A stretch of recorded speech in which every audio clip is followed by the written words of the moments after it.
Hello and welcome to another episode of Video Game Logic. Today's show was recorded on January the 17th, 2017. I'm your host, Gaming Psychologist, and with me, as always, he was left behind today. Caffeine Rage. Fucking rod services. On today's show, we will, of course, be discussing the games that we played this week. Scalebound was unexpectedly canceled. The Nintendo Switch conference happened, and we're going to discuss all the things. We've got a list of games that we're looking forward to in 2017. We'll have our weekly community corner and our Steam weekly deals discussion. How are you today, Rage? I'm pretty good, and I'm also remembering that timestamps will be in the show notes and also the YouTube descriptions down below. Look at you. Look at me. Look at everybody. I'm on a horse. Look at me, now back at your man. Now back to me, now back at your man. I'm on a horse. Have you ever seen the behind the scenes of those? Yeah, I have. It's amazing. Yeah. The fact that it's so much practical effects. I mean, sure, there is a lot of CG in them as well, but the fact that it's a practical effect of a continuous shot is just amazing to me. Yeah. It makes me proud to be a user of Old Spice.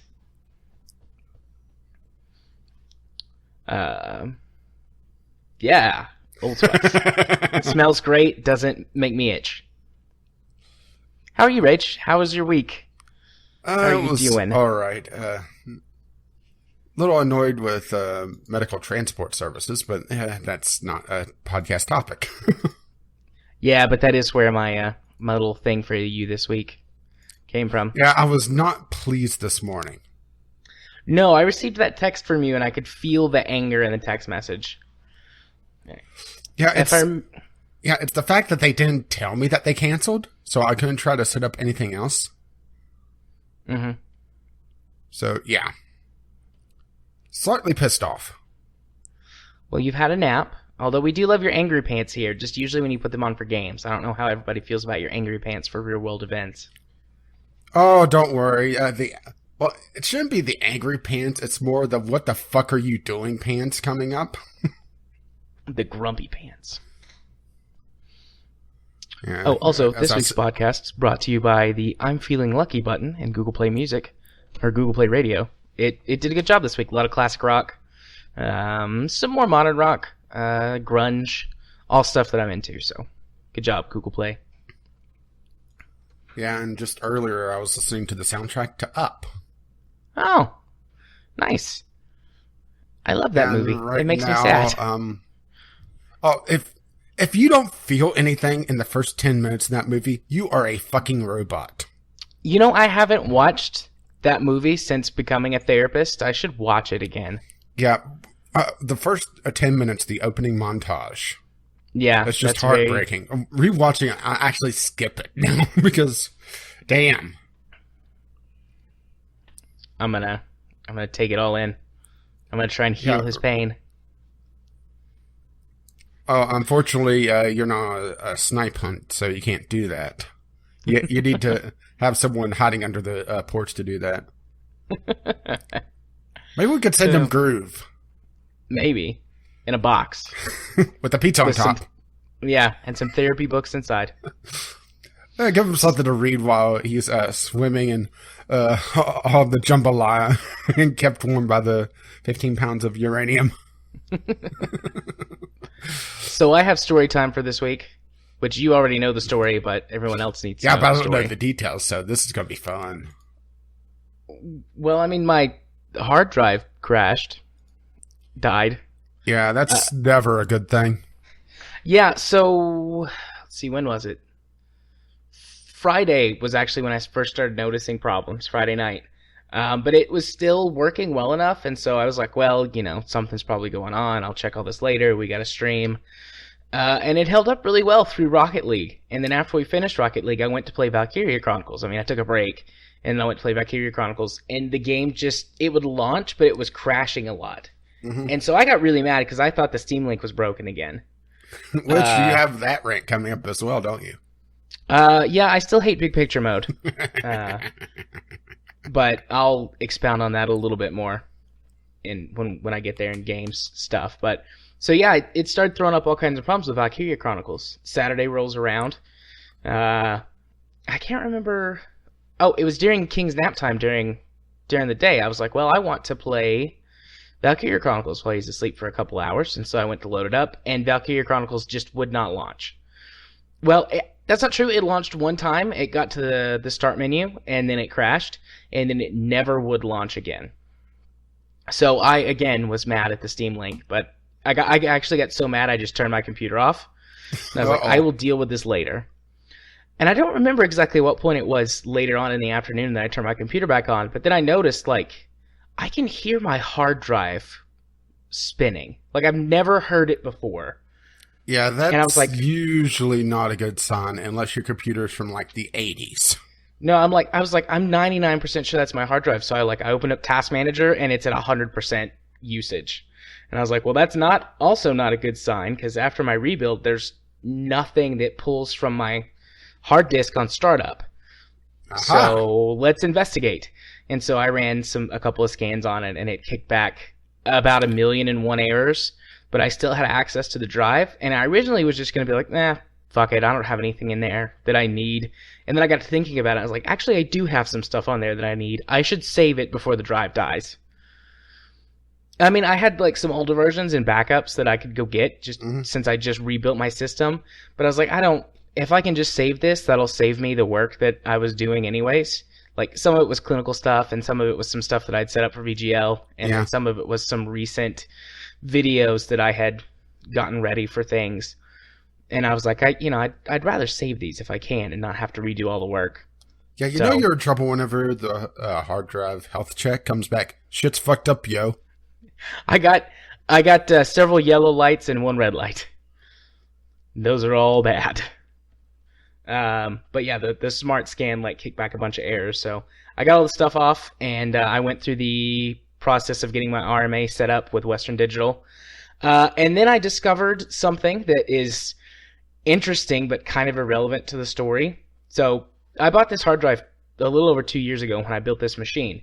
And on Amazon, I bought a Western Digital Black drive, which is their top-of-the-line platter drives that have all of the bells and whistles and no wonder you could hear it drive spinning up if it has bells and whistles on it. But anyway, so it had all of their fancy buzzword technology, and it was only a few bucks more because I got it on a sale, a Black Friday sale or something like that. It was only a few bucks more than the blue drive, which is just their standard drive. It's yeah, I'll buy it. Why not? A few extra bucks. Well, when I pulled the drive out of my computer, it was actually a Western Digital purple drive. So they sent me the wrong hard drive 2 years ago, and I didn't catch it because I just wasn't paying attention or something. Or do you think maybe they were out of stock with the black and went to purple because that may have been the next one up? Actually, the purple's the next one down. Oh, it's the next one down? Well, yeah. I haven't looked at them for a while, so... Yeah, the Western Digital Rainbow, just a quick rundown. Blue is their standard average drive. Green is storage, and the drive runs on low power. So green offers the highest storage capacity, and it's the lowest power consumption. Yeah. Red is designed to be used for RAID arrays and things that are constantly running, like if you've got a server or something like that. And they only run at 5,400 RPM. And then purple is almost as good as black. It's missing a few of black's platter stabilization whatevers. But it does have some built-in software or firmware or something into the drive that optimizes it for working with streaming media, so streaming audio and video. They're designed to be used for high-end recorders, or people who do what we do as a hobby, but that's their job. Yeah. And then also for security firms to just constantly record security footage. And then the black is the best.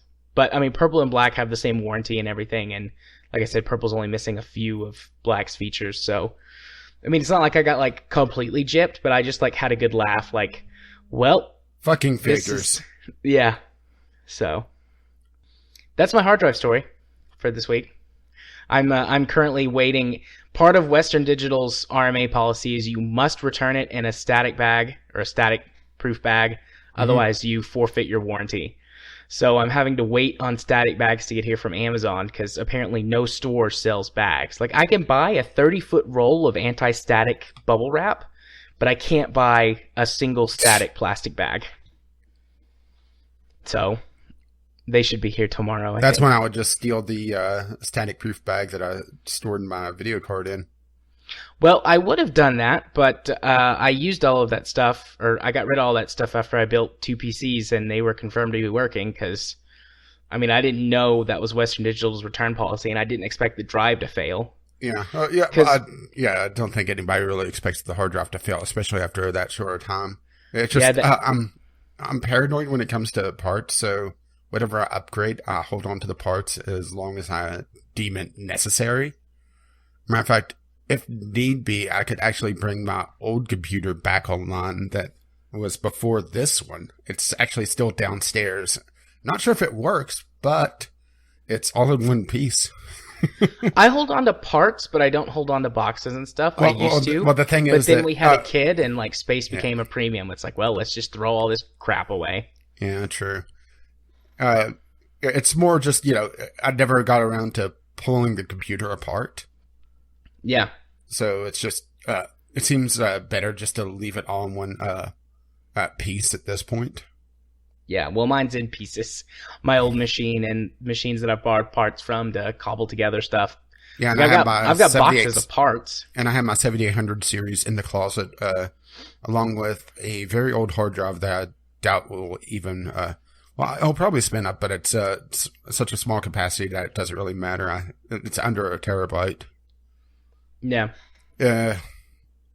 And my old CPU for this computer, trying to think of what, it's not an FX chip. I'm trying to think of the series it is, but it doesn't really matter. It still will work on this computer, so if need be, I could swap out the processor and the video card. You talking about small hard drive capacity. I remember the first PC I built, I was in like middle school or something, and I put an 80 gigabyte hard drive in it, and I was like, this is so huge, I can put all of my games on it.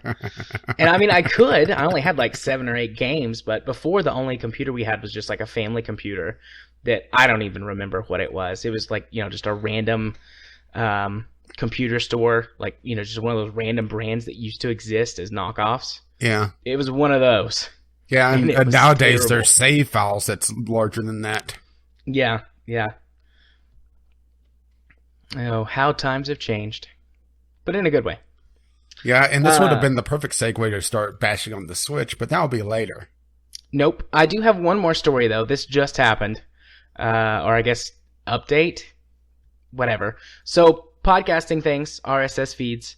I got an email back from Apple, and they were like, yeah, we don't do that anymore. For fuck's sake. No. When it comes to updating your RSS feed, they're like, we don't do that anymore. We've got a site, or we've got a portal now that we're just now launching. You can go do that yourself. So I went tonight, just before we started. And I'll mute. Okay. Anyways, I went tonight, just before we started, and updated the RSS on iTunes to the Podbean one, and it says it'll take 24 hours for it to cycle through. But that should update the RSS feed. And if I understand correctly, it shouldn't drop any of our subscribers. Although if you do subscribe to us through iTunes, you should check. Although I guess they can't hear it if they subscribe to us on iTunes. Regardless, we put the thing in the old RSS feed, so they should be going to look for Podbean anyways. Hopefully our subs go and look for us. Yeah, well, I put out the announcement yesterday. Yeah. So I did mention iTunes and Google Play specifically and what's going on there. Granted, I didn't know this latest development. Well, Google Play also. So I really didn't want to have to take down the podcast and re-upload it. It wasn't a big hassle, but it's like I'd rather just change it over if I can. And so I went searching on the podcast subreddit, and I asked about it, and they're like, actually, you can do it, but it's buried like underneath 8 layers of garbage. So I went and also made the request to change the RSS feed on Google Play today. Maybe I should update that announcement then. Well, maybe. We'll see what happens, because it's a requester thing like what iTunes used to have. Yeah. So we'll see how long it takes them to get back to me. But I did make the request. So yeah, now I wish I would have waited 24 hours on recording that. Well, I mean, I didn't know. You didn't know. Yeah. Is that another train, or is that... No, that's the train off in the distance that went past me going away from me. So that's the train on the far end of the town. Okay. That's why I wasn't able to warn you before, was that, I didn't get the early warning this time. Right. That's okay. Those are all my stories for this week. So, unless you have anything to add, we can move on to the games that we played. Nothing outside of just some editing requirements for you. All right. Well, let's move on to the games that we played this week, Rach. What did you play? Well, I had 2 this week. The first one is my Sunday Sampler game, Super Dungeon Bros, a rock-themed ARPG. And looking at it, you would think that it's completely different because, damn, this is a bland game. It has the... okay, going into it, I expected something like Brutal Legend. I think that's, a reasonable assumption. Right? Yeah, maybe. I mean, it's got an interesting aesthetic in the... The playable characters are named Iggy, Ozzy, Freddy, and Axel. Axel. I was blanking on the 4th one for a moment. So you would expect, a lot of rock themed, a lot of fun. But here's the thing: is that you have the opening cinematic for the campaign mode, and then the narrator says one line, and that's it. If you didn't have that section and just went directly into the gameplay, you could not tell that this was a rock themed ARPG. There's no enemies that what you would think of that. Going back to the Brutal Legend idea, you had the headbangers going around, for example. You had a lot of speakers and stuff like that. None of that. This is a really, really, really generic ARPG that they slapped a rock theme on for the opening sequence, and that's about it. Yeah, this looks like a worse version of Magicka. I would say it's... Well, have you ever played Spiral Knights? No. Okay, it's a free-to-play ARPG, actually a lot like this. And it has an energy system which kind of screws with you actually progressing in the game because... well, I won't get into Spiral Knights just today because I have things to say about that game. And I'm too busy bashing on this one. The only drops in this game are gold, which you use in the shop, and the shop always has the same 3 things in it. A health regen, or a full health, extra life, and refill your ultimate. Well, I should say a charge on your ultimate, not a complete refill. And beer to heal you. That is it. There's no real interesting things that drop. The enemies just kind of swarm you. And a matter of fact, the AI I found several times would get stuck trying to path to me.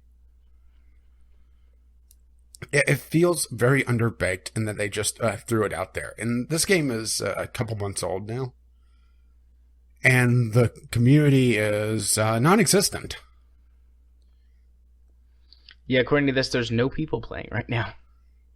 Not that and there were I could blame them. Only 2 at today's peak.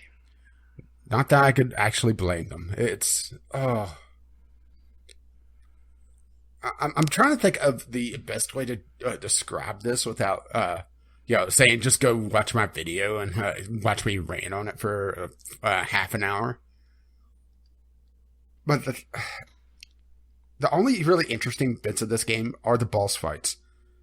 And they talk about procedural generation, but it's like, they're using the chunk-based procedural generation like Binding of Isaac kind of introduced to the genre, where instead of having the entire map procedurally generated, you have handcrafted chunks of map that the game randomly picks out and pieces together like a puzzle, and there's your run. Okay. The map pieces, the pool is either very small or I got very unlucky because I started noticing a lot of repeats, even in the same level. A lot of repeats of the same chunks. And all the bosses are not randomly picked like Binding of Isaac would have. And I know it's probably unfair to be comparing it to Binding of Isaac because Binding of Isaac is a bit different in how it's built, so it's a lot easier to generate content for it, but that's getting on to something completely different. You always fight the same mini bosses and the same boss. So it gets very, very bland very quickly, and they require you to grind to unlock the extra weapons. So I didn't get a successful run. I got through too many bosses, and I got to the final boss of the first chapter. And I did a little bit of math on that, and okay, that took me about 45 minutes to get through, to get to the final boss, and I got killed at the final boss. I would have had to do that 4 or 5 times to unlock a weapon. And there were, I think, 15 weapons that were locked. Yeah. And it's one of those games that there's just not enough in the procedural generation to make it feel fresh every time. And on top of it being rather bland to begin with, in that there's no drops, so it just feels like you're killing for the sake of killing instead of trying to get something, which sounds a little weird when you're talking about an ARPG or an ARPG hack and slash. It just felt off, you know? It felt like an alpha version of a finished game. That's the best way I could describe it. I was about to say what it sounds like. It felt like the alpha version that this is the test bed that for all the features that they would add to it later, but never did. Yeah, I was gonna say what I felt like you're describing to me is a good concept for a game, a serviceable demo or a serviceable alpha to show off that they just sold. Yeah, pretty much. Like I said, the narration is hardly there. There's one line, and I actually got the line starting to repeat after... Well, I did 4 runs in my pre-video test phase, and then I did 1 run in my main phase. Either I got unlucky there, or there's not a lot of lines. And it's not even a rock themed line for the narrator. The narrator says, "And this is how I met your mother." When the dungeon starts, it's like, okay, that's kind of funny, but how's that fit the theme? Well, it's like that's an interesting first line. Now, where's more? Oh, that's it. Yeah. Okay. And it's kind of a shame because the game doesn't look terrible. I mean, it's not amazing, but it's not bad. Trust me, I've played a lot worse looking games. Yeah, I played a worse looking game this week when we get there. But it's not there, Yeah. And I can't say it's a terrible game either because it's a good, solid base for a good game. It just, there's not enough. Yeah. And they also want $20 for it. Yeah, that's not a $20 game. That looks like it should be free. I would say $5 at max. What was the Heroes, whatever, the free-to-play game that went away last year? Heroes something? I'm blanking on it. I think I know what you're talking about. It feels like that. It's just it was disappointing because I was looking at all the stuff for it and thought it would be better. Yeah. Okay. What else did you play this week? Well, the other one that I played is Minion Masters. This was something I've had for a while, but I never really fired up. Essentially, a PC version of Crash Royale. Okay. With some differences. For one, you have my attention. Now I have your attention. Well, for one, there's none of the leveling bullshit that's in Crash Royale. So, you're not going to have two knights fight and have one always beat the other one because one knight is a level 5 knight compared to your level 1. And also, you have different heroes or champions or whatever you want to call it. That's your player character that has different abilities. And as you hold the bridges, which is essentially your towers in this, the bridges could go back and forth depending on who's on the offense. You gain experience, and you could unlock perks, which for some heroes, each hero is different. The one that I've been playing a lot, if I get the first tier perk, which you get a bonus experience, I should say. You're not completely cutting off your enemy from experience if you're on the offense. Your first tier perk on the hero that I play, his auto attack will hit anything on the map. On any range. Without it, your hero could only attack on your half of the map. Okay. And then the second tier, ranged units get a bigger range, and then third tier, I'm blanking on it because I rarely get that far. To get the third tier, you pretty much have to hold the bridges on the full time.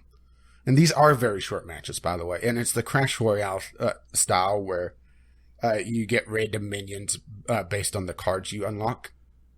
But there's no leveling the card. So once you have the card, you have the card.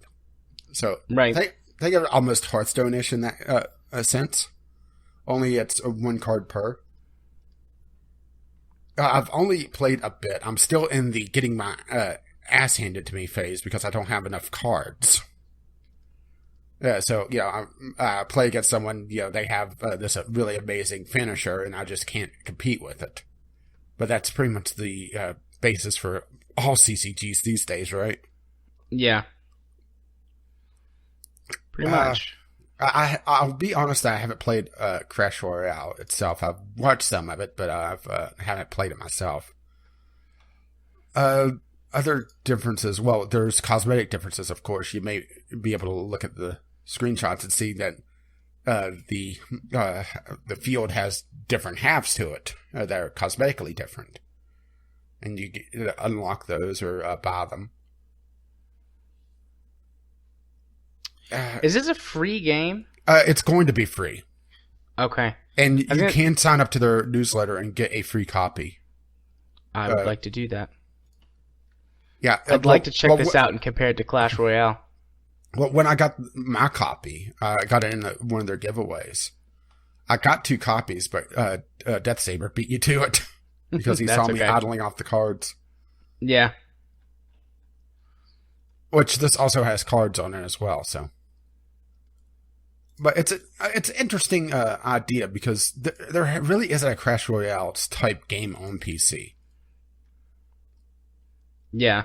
And they're changing things enough that I don't think you could call it a ripoff. I mean, just the fact that you have different heroes. For example, the one that they're not showing his abilities on here, but you could see a couple of the different heroes on the Steam page. Actually, I think those are the minions, but not the heroes. Yeah, they're showing the minions, not the heroes. The heroes changing out is probably the most interesting part to me because you could set it up so that your hero abilities really complement your deck. And there is, I think, 6 or 7 different decks that you could build as you level up. Like I said, I've only just started playing this, and I've only gotten a handful of matches online, and I'm still getting my ass handed to me. Yeah. I just went and signed up so that I could get a key for the game. It says it may take 24 hours to receive a key, so. Okay, yes, did the sign up, so we'll have to try it out sometime together. Yeah, hopefully I'll have it another day or two, and then we can play it, and I'll be able to talk about it next week. It looks neat, and like I said, I'd really love to compare it to Clash Royale, because, I mean, you remember last year I went crazy over Clash Royale for a little while until I got tired of the garbage. The business model. Was it the leveling of characters that threw you off, or what was it? I can't remember. It was basically hitting the wall. It's like, okay, I've now hit the point where the game either demands I pay tons of time or tons of money to continue playing it. Well, there is advancing. There is the micro transactions in this, but I don't see it being as big a wall just because it seems like a lot of the wall in Clash Royale is the leveling system on the different characters, or on the different minions, I should say. Yeah. And it doesn't, and this game just does not have that. Which is something that I really like. Oh, well, you could see one of the characters having their different abilities, and also they have a weekly rotation on the heroes. So, well, they call them masters, but heroes, champions. That gives you the idea of what's going on with it. Yeah, and yeah, the leveling part was frustrating too in Clash Royale. I mean, there was still some skill involved, but if you wound up in a match with somebody who had their cards, all of their cards, or even half of them, were a level above yours, you might as well just throw in the towel unless they sucked. Yeah, I don't want to call it pay to win, or I don't think there is pay to win in this. It's just starting off in these games is always rough. There's no way really around that. Yeah. I mean, even something like Hearthstone, which a lot of people say is one of the more balanced, or at least they did say. I'm not sure how they say it now, because I haven't really paid attention to Hearthstone in ages. I look at it whenever the new expansion comes out, but it's more just looking at the cards and thinking, there is no way I'm ever fucking playing this game again. I'm way, way, way too far behind. Yeah. But I'll look at the cards, but I won't pay attention too much to what people are saying. And I'll watch Total Biscuit play whenever he streams it or has one of his gimmick decks on. Because I will say that the gimmick decks are fun. The gimmick decks are so fun. But the thing is that Hearthstone is turned into deck central, playing the meta. And which is no fun. Yeah, and that's what really killed Hearthstone for me, was that everybody was playing the meta. I came up, the last day I played Hearthstone, this was when Murloc Warlocks were the flavor of the month. Yeah. And I came up against 3 or 4 in a row. And I didn't have my deck built around countering that. It's fuck it. I don't have I don't have the particular cards I need to build the counter deck. And I'm not in the mood to throw down $50 on a game that I'm not having fun with. When's the last time I threw down $50 on a game, period? What can I say? I'm a cheap ass. You're a bargain shopper. No, the proper term is patient gamer. There you go. You're a patient gamer. Yeah, Murloc Shaman was really big when I quit, because they introduced several new Murlocs specific to the Shaman. So Murloc Shaman was all the rage. Didn't one of the legendaries for Shaman give you a bunch of Murlocs? Yeah, it would give you 4 random Murlocs when you played it. Yeah, so throw that down with your Murlocs and a bunch more Murlocs and roll face. Yep.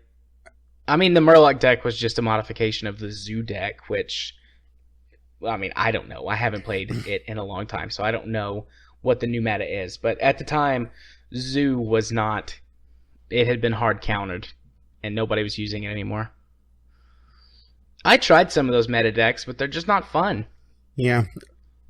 Well, I like also to I make didn't crazy have, stuff or come up with my own gimmicks. I didn't have all the cards for them. Probably my favorite thing I would do, and I pissed off my friends so much with this. You're going to love this. Okay. My finishing move for pretty much all my decks, and this required 3 cards. It was turn 9. At least, hang on. I'm pretty sure. Let me double check this before I say this. What's the card that copies other cards? I can't remember. The card that what? The basic minion that copies other cards. I don't know. It's a Warlock card. I know what you're talking about. No. It's not a Warlock card. Oh. It's the basic... A Faceless Manipulator. Oh, okay. Okay, and it is... okay, it's... I was trying to make sure I was saying the right move. This is how I got my friend to never play me again. Turn 9, Ragnaros. And then if he doesn't kill him immediately, double Faceless Manipulator on Ragnaros. I've had that happen a few times. That's terrible. You're a horrible person. I was only able to pull it off a couple times. It's a good strategy, but you're a horrible person. I mean, even one Faceless Manipulator on Ragnaros is terrible. But I was able to do a double Faceless Manipulator on him a couple times. Yeah. So... that was my big finishing move, and it was something that I really liked doing. It's the thing is that Ragnaros was probably my best card to Faceless Manip, and I didn't really have anything else really great for it. And I just happened to have 2 of them. Because the Faceless Manipulator was an epic card, and epic cards are annoying to try to craft. And getting cards in Hearthstone is kind of slow unless you're putting in a ton of money. Yeah. Yeah, I know for one of the expansions, in order to get all the cards, you had to get something like, on average, somewhere in the ballpark of 230 to 250 packs. And once you got that many, you either had the cards or you had enough dust to get the cards. That just tells you how much you had to get. I don't think I opened that many packs in the entire time I played Hearthstone. That was just one of the expansions. I think it was the first one, maybe the second. But all the expansions tend to be about the same size anyway, so. Yeah. And we got really off topic for Minion Masters. We did. So let's bring it back. And I will say that it's worth checking out, at least right now. And they are doing weekly updates as well. So they're still, I would say, late alpha, early beta phase. Of Minion Master? Yeah. Yeah. It says on there, on their website, it says beta. Yeah, well, I didn't know if it was alpha or beta, but since they're still patching it pretty regularly, just wanted to throw that out there. Yeah. And they are still balancing the game, so obviously some of the things that I encountered may just be, cards that are still slightly overpowered, but it's also cards that, I just don't have the counter for. And one thing I wish that they would do, instead of having the field like it is, have it like in Clash Royale where it's going up and down, instead of the looking at the field from the left to the right. Yeah. Just because it's a little easier to figure out which direction things are going. But that's just a personal thing. I'm sure, playing a few rounds of it, I'll get used to it. All right. Well, let me talk about something that you talked about last week that I was going to research and report on. The remoter game streaming app thing. It's hot garbage. Well, I will say I have sent them an email to ask them if there's a way to force the remoter into a direct connection. Yeah, I haven't heard back from them, though. I just sent it earlier today. So they do use some sort of either they've got some sort of third-party server that everything runs to, or for some reason it goes way out to the other side of the planet and then loops back around in order for you to play your games. So I wasn't crazy in saying that it has about a 500 ping. Yeah, I was getting anywhere from, sometimes even 2 or 3 seconds of input lag. I didn't have that bad, but here's the crazy thing is that I always talked about living out in the sticks, but you live probably further out in the sticks than I do these days. Yeah, but I've got pretty decent internet. I mean, I don't, when it's working. I've got roughly 70 megs down and 20 megs up. So, I could forgive a little bit of lag, even 100, 200 milliseconds worth. That'd be a little bit. You couldn't play anything fast-paced, but honestly, I wouldn't want to play anything fast-paced on my phone or my iPad anyways. Yeah. But, I mean, I was getting all the way up to a second on average, and then sometimes it would just be like 2 or 3 seconds. One time I thought it had crashed. It took so long. Who knows? It might have hung up. That might have not actually just been latency. But, I mean, it was like 9 or 10 seconds. I was about to force close the app and then try it again. But I didn't notice any difference of performance between my phone and my iPad. Both of them were pretty slow. But when I disconnected my router from the modem, it would play it fine. Like almost no lag at all. So I'm guessing it uses some kind of third-party thing by default. And then if you remove it, it's like, well, I guess we can talk to each over your local network. To some extent, I think it makes sense to use a third-party thing. I mean, I disagree with it. I think it should still be a direct connection, like, TeamViewer or whatever. I asked them about forcing a direct connection. Like I said, I haven't heard back from them yet. Here's the funny thing is, okay, they have their top 10 most played games on their service or through their thing. Yeah. Care to guess any of these games? Okay, I want you to try to guess the top 3. Let's see.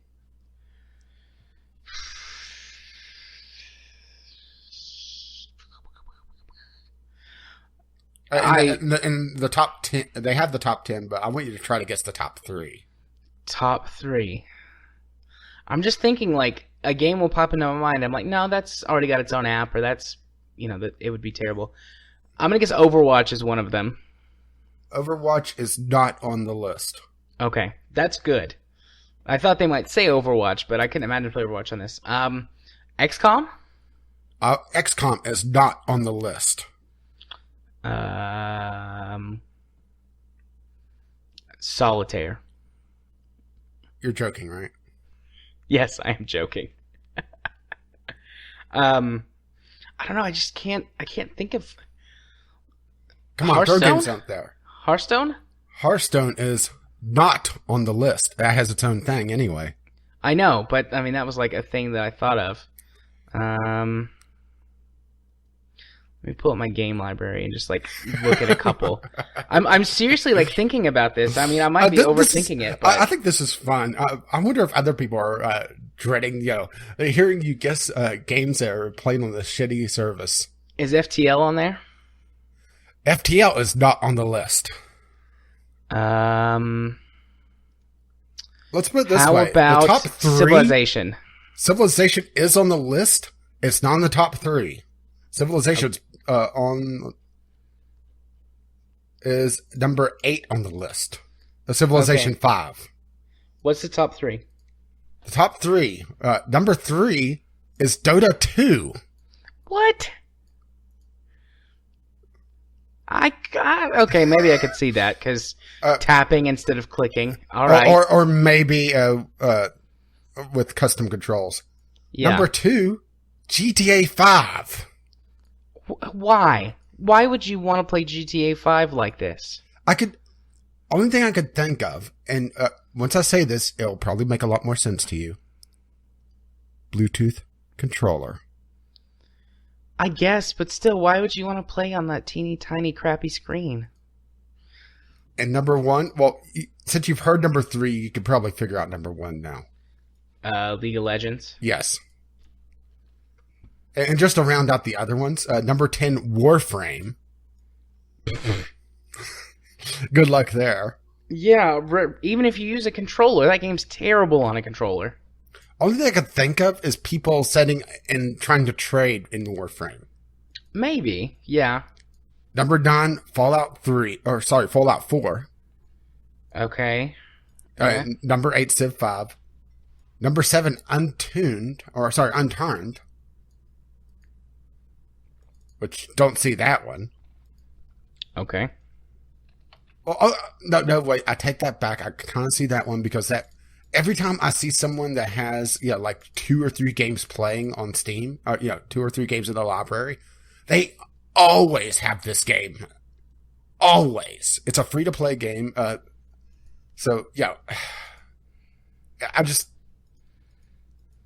It's essentially a first-person shooter Minecraft. With zombies? Yeah. So, pretty much the perfect teenager game. Damn, that makes me sound old. Next on the list, Gary's Mod. Okay. Then Minecraft. Okay. And number 4 is probably the biggest shock on here. Team Fortress 2. Okay. Whatever floats your boat, kids. Only thing I could think of for Team Fortress 2 is people in idle or trade servers. Because trying to play the game on that, even though when they showed the demo of this or the trailer, they're using Team Fortress 2 to build their controls. But Team Fortress 2 does not play well on a controller at all. The mechanics of Team Fortress 2, outside of, I would say the engineer you could get away with playing controller. Pyro, for the most part, trying to do quick redirects with the air blast, you definitely couldn't do, but you could probably, do normal Pyro stuff on it. Heavy you could get away with. Demo you can't. Medic you probably could, even though trying to follow some people would be a little tough because controllers... Soldier, definitely not. Spy, hell no. Even though it's pretty simple. Sniper. That would be a hell of a handicap. Someone try to play sniper with a fucking controller. You could use your accelerometers, though, and, spin around and no scope. Can no scope. Oh. Yeah, and Scout. I was trying to think of who I was missing. Of course, Scout. Scout, no way. Scout is way too fast for a controller. Boy, that's going to piss some people off, isn't it? What? Someone moving too fast to be able to use a controller. Oh, yeah. It requires way too much twitch precision. Not if you're bad. Which is me trying to play Scout. Probably me too. I haven't played Team Fortress 2 in many years. That would be something. Many years. That would be something that we could try to play sometime on a stream. Yeah, it is free to play. Yeah, and I think that you could set it up where you can have a party so you're all joining the same team. I think. We're going to have to actually look into that. It's been a while since I've really played. Once my hard disk comes back and I have more space, I'll download it. Yeah, Team Fortress 2. Months. Yeah, Team Fortress 2 is not a small game. All right. Well, before we sidetrack again, let me move on down the list. So I'll talk about the Steam Link again a little bit. So I am pretty sure that one of the big problems I had was that my hard drive was failing, and everything I was pulling was coming off of the hard drive. I didn't have any of those games installed on my SSD. So new performance report. Big picture mode still sucks. Huge donkey penis.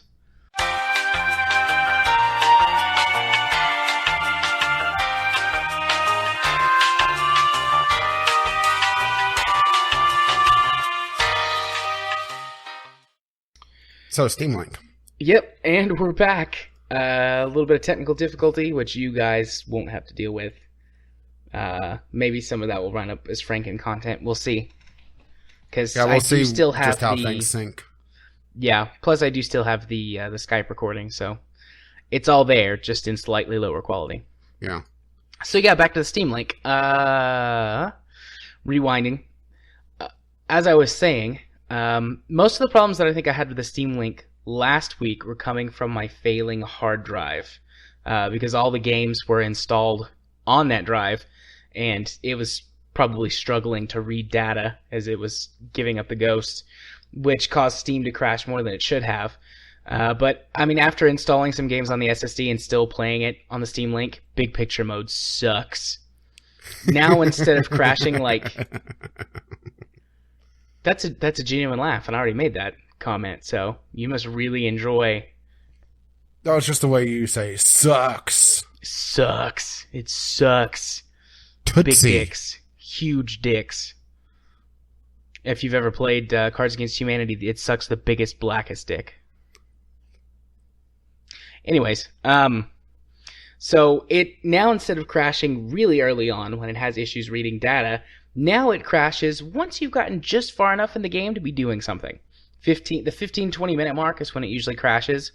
A couple times it's gone longer than that, but usually 15 or 20 minutes. And when it crashes, it locks up my machine. So I have to either press the reset button or hold down the power button and force shut it down. I guess I could also unplug it or flip the switch, but regardless, that is very bad for your PC to do that repeatedly.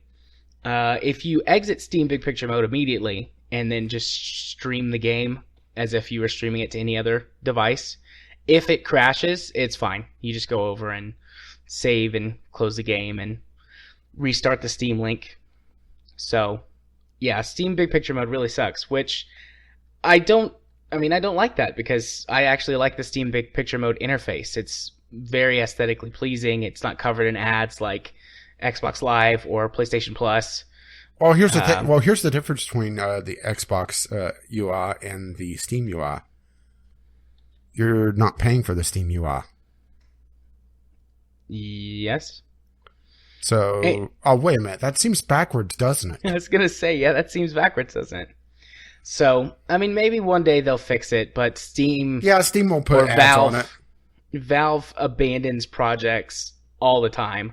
So, I mean, they do regularly update the Steam Link. So maybe it'll somehow get fixed as part of one of the Steam Link updates, but I've not got my fingers crossed. Yeah, so, the thing is that they have been still putting out updates to the Steam streaming service, which is what Big Picture Mode is using mostly for that. But I haven't seen a lot of updates for Big Picture Mode itself, so they may be done with the Big Picture Mode project, at least for the most part right now. Well, they shouldn't be done with it. They should go back to working on it, lazy bastards. And you would know. Yeah, I've had several tweets this week that have just been, I hate... One tweet was just, I hate Big Picture Mode, over and over and over again until I ran out of characters. Yeah, then, who was it that finished it for you? I think it was Groove. Yeah, I think it was Groove. And well, I commented on whoever it was finishing it off.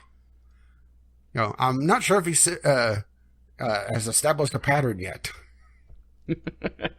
Yeah, he might want to let me go for a few more tweets before we know for sure. I was just waiting for you to post a typed page of I hate Big Picture Mode, you know, like from The Shining. Yeah. I thought about it, but then I decided not to waste any more time on it, because I knew I'd be bitching about it later. Big Picture Mode makes Jared a sad boy. Indeed. What doesn't make me a sad boy, though, is Valkyria Chronicles. That's been almost the only game I've played this week for, I don't know, 5 or 6 hours. I haven't got to play as many games as I would have liked this week, but... Yeah, I'm really going to have to start playing that so you can talk more about it, because you're pretty much up to where I am. Yeah, I'm on Chapter 7. I haven't done anything with Chapter 7 yet. I finished up Chapter 6, and then I went and I checked out, like, the paper and messed with my squad a little bit and did research and stuff. And then I had to quit. because I was going to play more last night, but I had to quit. So yeah, well, I'm pretty sure you'll know the point that I stopped at. Okay. I think you said it was because of a boss or something.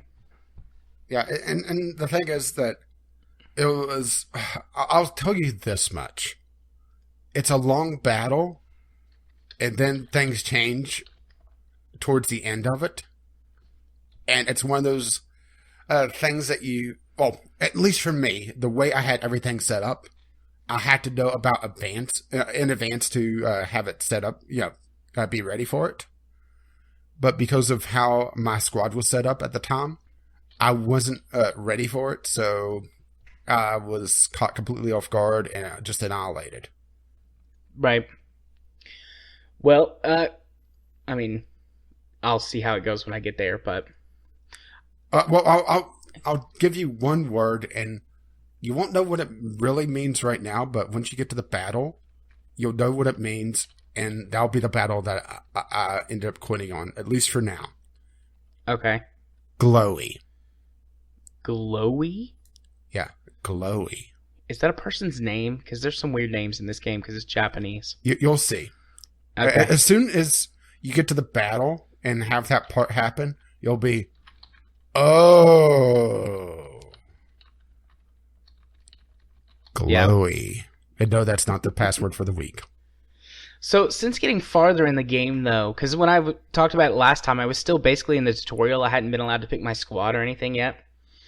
I love this game. I've got, I call myself Gay Squad number 7. You have Jan, I don't care. Oh, yeah, I have Jan. And Teddy. And basically my squad, the first thing I did was I picked everyone who was gay or bisexual and put them in there, regardless of what their perks or their negatives were. Just, like, to be funny. And Jan is amazing. Jan is a good character on top of being very memorable. Yeah, and he's actually good in combat. I don't think he has any negative aspects I at all. I don't recall that he does. I think he's just got perks.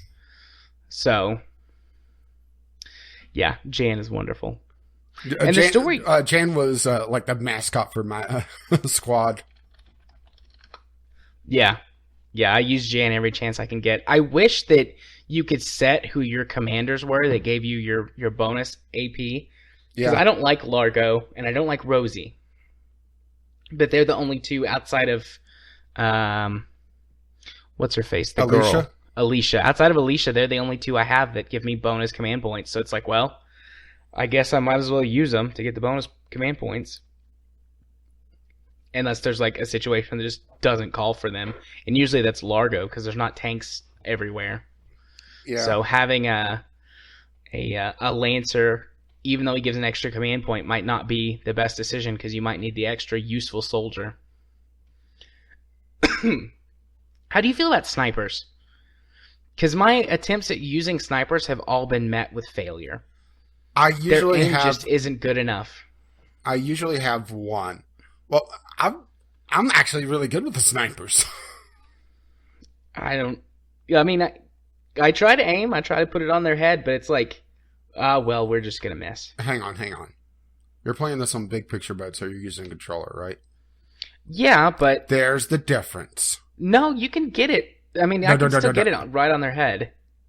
I've been using, I should say I use mouse and keyboard, and I never had it where I missed. Well, unfairly, I should say. You're just lucky, because I also have played this on mouse and keyboard, and or maybe same results.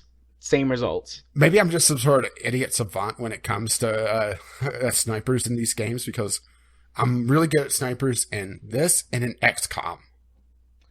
The only way that I seem to be able to get snipers to work is to move them up close enough that a different troop type would be better.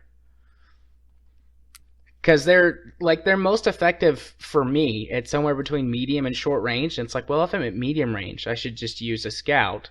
And if I'm at short range, I should use an assault. So what's the point of the sniper for me? But I keep using them as I level them up and upgrade their equipment. Mm-hmm. And I'm hoping their accuracy will get better. Because, I mean, the times that they do hit, I mean, they're basically a one-hit kill on anything except a hero unit as long as they're not in cover. Yeah. If you get a headshot. So, I'm just hoping that the equipment gets to where headshots become a lot more reliable. Because it's like, well, I could do one headshot and hope for the best, or I could score like 3 body shots, but if I'm going to do 3 body shots, that's 3 turns, and an assault trooper could run up there and kill him in 1. So... Well, the thing with the sniper is a lot of times that you could get them in on a tower or something, something that gives you a lot of sight. Yeah, I do use them for scouting a lot because they can do that. And from there, just pick off the dangerous units. Yeah. I usually use them to mop up because, I mean, body shots are reliable. It's the headshots that they always seem to miss. But body shots are usually pretty reliable, so I'll, send in other units and have them shoot, and it's like, okay, who's a target I could pick off? And then I'll use my sniper to do that. I don't use the tank very much either. Yeah. I mostly use the tank just for rolling cover. Yeah, I usually use the tank for either rolling cover or whenever I'm trying to rush, if I have to break something that I don't think my troops could handle, I'll soften it up with the tank and then send in the troops. Yeah. Yeah. I've got the tank and the tank babysitter who just repairs the tank because the tank draws all the fire from everything. Well, that's as soon as it rolls up somewhere. Situation is that, you lose the tank, you lose the engagement. That's true. And I mean, I always put the tank in the most dangerous situations because it's just cover for all the troops. Like, I'll stack them. Like, I'll have all 7 other people behind the tank from time to time, especially on that desert map, which I just finished in Chapter 6. Yeah, which doesn't have a lot of cover. Yeah, once you get past the first little base and you're assaulting the second one, it's just an open plain. So I'm like, well, I'll just drive the tank up and everyone else can fall in line behind. Yeah, I used the snipers so much on that map. That's the one map where I really used the snipers. I actually put a second sniper in my squad, and I was running 2 snipers. I usually use 2 snipers. I usually use either 1 or none. I'll go for 1 engineer, 3 scouts, 2 assaults. See, 1 and 3 is 4, 2 is 6, and then if I need them, if I need them, 2 lancers. Otherwise, I'll put in 2 more assaults. But yeah, I really like it. I'm going to continue to play it. It'll probably be one of the only story games that I finish this year. Because, I mean, usually I'll play story games up to a point and then quit for one reason or another. And it's like, I just never go back to them. I'm not going to let you quit Divinity on me just yet. Well, no, we're not there yet. But. So the other game I played this week was an MMO, Digimon Masters Online. I was a big fan of Digimon when I was a kid. Middle school, even up into high school. And I've fallen off for the new stuff. But... Yeah, wasn't there a new movie out very recently for Digimon? It had a new series, a new anime series. I thought they eventually said that was a movie. They might have made a movie, but I do know that it has a series with like 8 or 10 episodes on Crunchyroll. Mm-hmm. But anyways, it's free to play, so I was like, yeah, I'll give it a shot. Might be my next MMO to play for a month or 2. Downloaded it, played it. Or opened it, played it. It's a mess. God, it's a mess. I mean, it's very reflective of Eastern MMOs. Grindfest. Yeah. Well, not only that, but the screen is just a mess. I had maybe a 640 by 480 pixel box in the middle where there weren't like menus and text boxes and dear God, clickables, and it's like. I have all this screen real estate. I noticed that they don't show any of the UI. Yeah, that's because the UI would be the entire screen, the entire screenshot if they did. It's terrible. So that's a huge point against it. Well, okay. I went into the community hub and found some screenshots, and wow, there is a lot of UI here. Yeah, I mean, not nearly as bad as I was expecting. I was expecting old school EverQuest. Or have you ever seen the original interface for EverQuest? I've never seen the original interface. Okay, chatter away while I go find that. Well, I mean, it could be once you get farther in, it's fine. But I had all this tutorial garbage all over the screen. Okay, that's probably what it is, because this doesn't have any tutorial stuff. And it lasted for a long time. I played it for an hour, and I never got out of the tutorial areas. And I just was like, I can't take it anymore. Plus, the game doesn't look very good. And it doesn't look very good in like an, it just doesn't like look up to modern standard. It just looks bad. The colors are, at least in the starting area, they're very washed out and bland. So aesthetically, it doesn't look very pleasing. The graphics look like they're about 10 years old. Okay. It's got... I found the JPEG. Okay. I want you to click this and then tell me your immediate reaction. This is the actual UI that EverQuest launched with. And this is not made up. And this is, I would say this is pretty much just standard what you'd see while leveling. Okay. And remember, this is a low resolution because, it was back in the day. Immediate reaction. That's a lot of stuff. Okay. Well, that's not horrible. The thing is, I played EverQuest back in the day. Help, options, persona, spells, view. That's standard. The icons to the right of that is your spells, and that's all the spell slots that you had. To regenerate mana, you had to sit down and up your spell book, which covered your view, which is to the right of that. The more buffs you had, the more view you lost. Well, the thing is that this UI is, even though there's a lot of crap there, it's clean. It looks organized. The Digimon UI is just a mess. I'm sure you could organize it to look nice, but it just was, everything about the game was unenticing. I was not drawn in any sense of the way by the opening story act. There wasn't really any interesting opening, no opening cutscene like WoW or a lot of other MMOs have. There's no fun little hook in the beginning. It just drops you in this dark brown gray hallway with some NPCs that you run past, and it's like, here's a tutorial, go farther down the hallway, there's a tutorial, here's another tutorial. And then eventually, I say eventually, it was probably only 15 minutes, it felt like forever, but only about 15 minutes really. It teleports you to this city, and it's like, welcome to the hub city, and it's like, there's no one here. The city's empty. How is this a hub? Go over here, and it's like you go to this generic building, and it's like, here's more gray stuff and more tutorials, and it just was like, everything about this game said to me, yeah, I'm going to be really tedious and boring and not fun until you've played for 800 hours. And I just don't have the time in my life for things like that. Really tedious and boring. Otherwise known as Super Dungeon Bros. I mean, normally I like things that are tedious and maybe even a little bit boring, but I mean, this just did not have any positive points for me to latch onto to keep me going. I think I figured it out. I was about to say, sort of like Euro Truck Simulator or something like that, but it's not tedious and boring. It's engaging for Euro Truck because you're still, you're interacting with the world, and so it's you're lacking that engagement with this. Yeah. I mean, maybe it comes, maybe I just got to the cusp of it, but it's like that argument. It's like, well, I don't want to endure all this garbage just to get to the good stuff. It's like all the reviews I've seen for, was it Final Fantasy 13 or 12? Yeah, it's Final Fantasy 13. Well, 12 had the same syndrome where, it's a really good Final Fantasy if you put 20 hours into it. Yeah. And I get that. That's why I haven't really jumped on Final Fantasy 13, is that it's a hell of a time investment to maybe a good game, and there's 3 of them, and you have to, and I think all 3 of them have the same problem. You have to get past all the bullshit to get to the good part.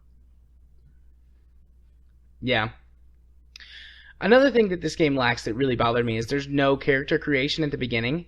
You're given 4 people that all look almost exactly the same. They have different hairstyles, and some of them are taller than others. But they're all just wearing white t-shirts and shorts. So they all look the same to you. Wow, Jared. Wow. They do all look the same. It's like, this is supposed to be a girl. That doesn't look like a girl. It also doesn't look like a boy. It just looks like a homogenous person. It's like if an alien was like... Checked. It's like if you said to an alien, it's like, hey, draw a person. Like, that's what an alien would draw. Just like a generic human. So, it just has none of the hooks that MMOs usually have to draw you in. And I get a feeling that this game is going to be like that all throughout. And sure, there would absolutely be interesting parts. I'm not like dismissing that the game has nothing to offer.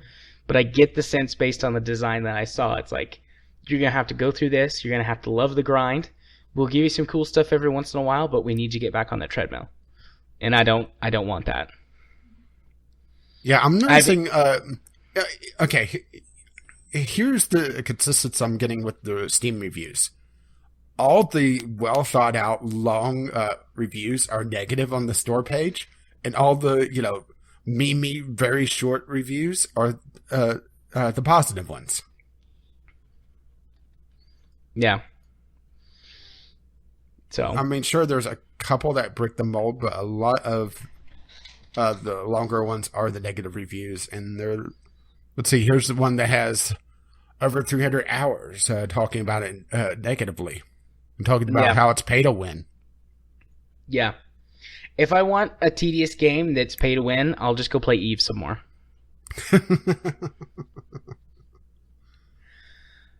Well, aren't you already paying for Eve? Yeah. It's fine. Don't worry about it. Let's move on to our first news topic. We're way over time. We're running behind.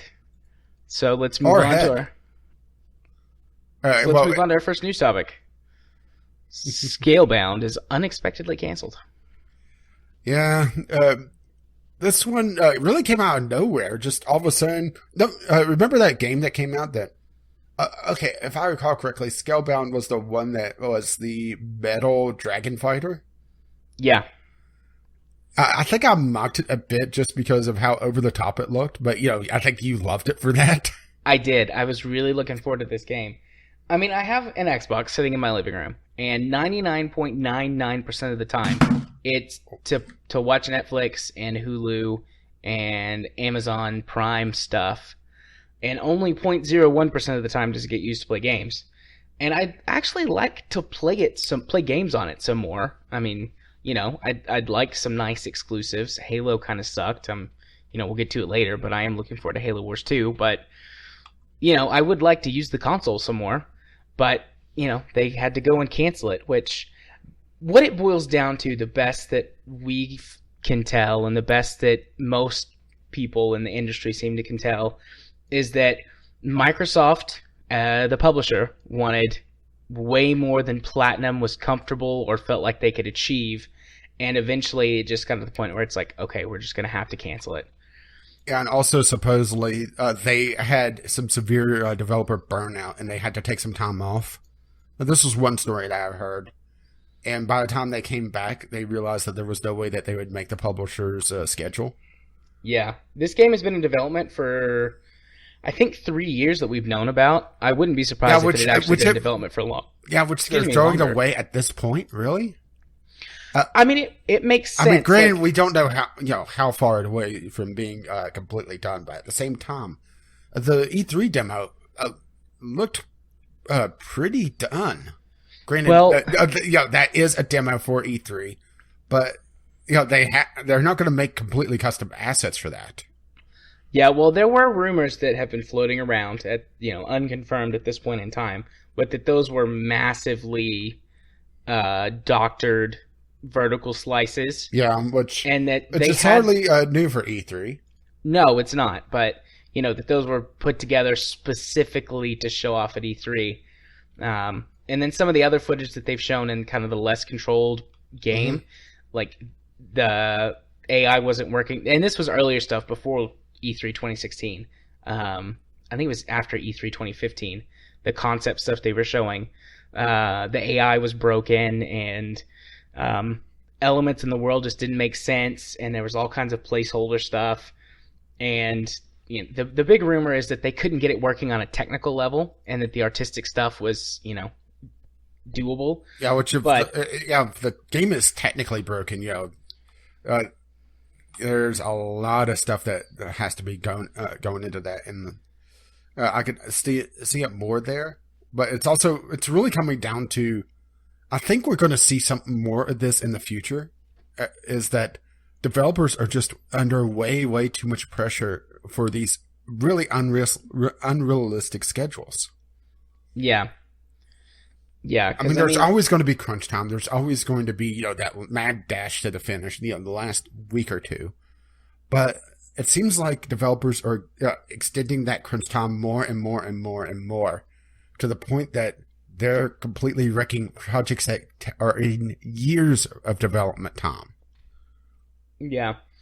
I mean, I'm sure they could figure it out if they had 2 or 3 more years and honestly more powerful hardware, which Scorpio's coming, which is more powerful than but doesn't the Xbox One. But is Microsoft trying to do the same thing that PlayStation is, and they're not having exclusive games for the Scorpio? It has to be both? Yeah, that's what they're trying to do.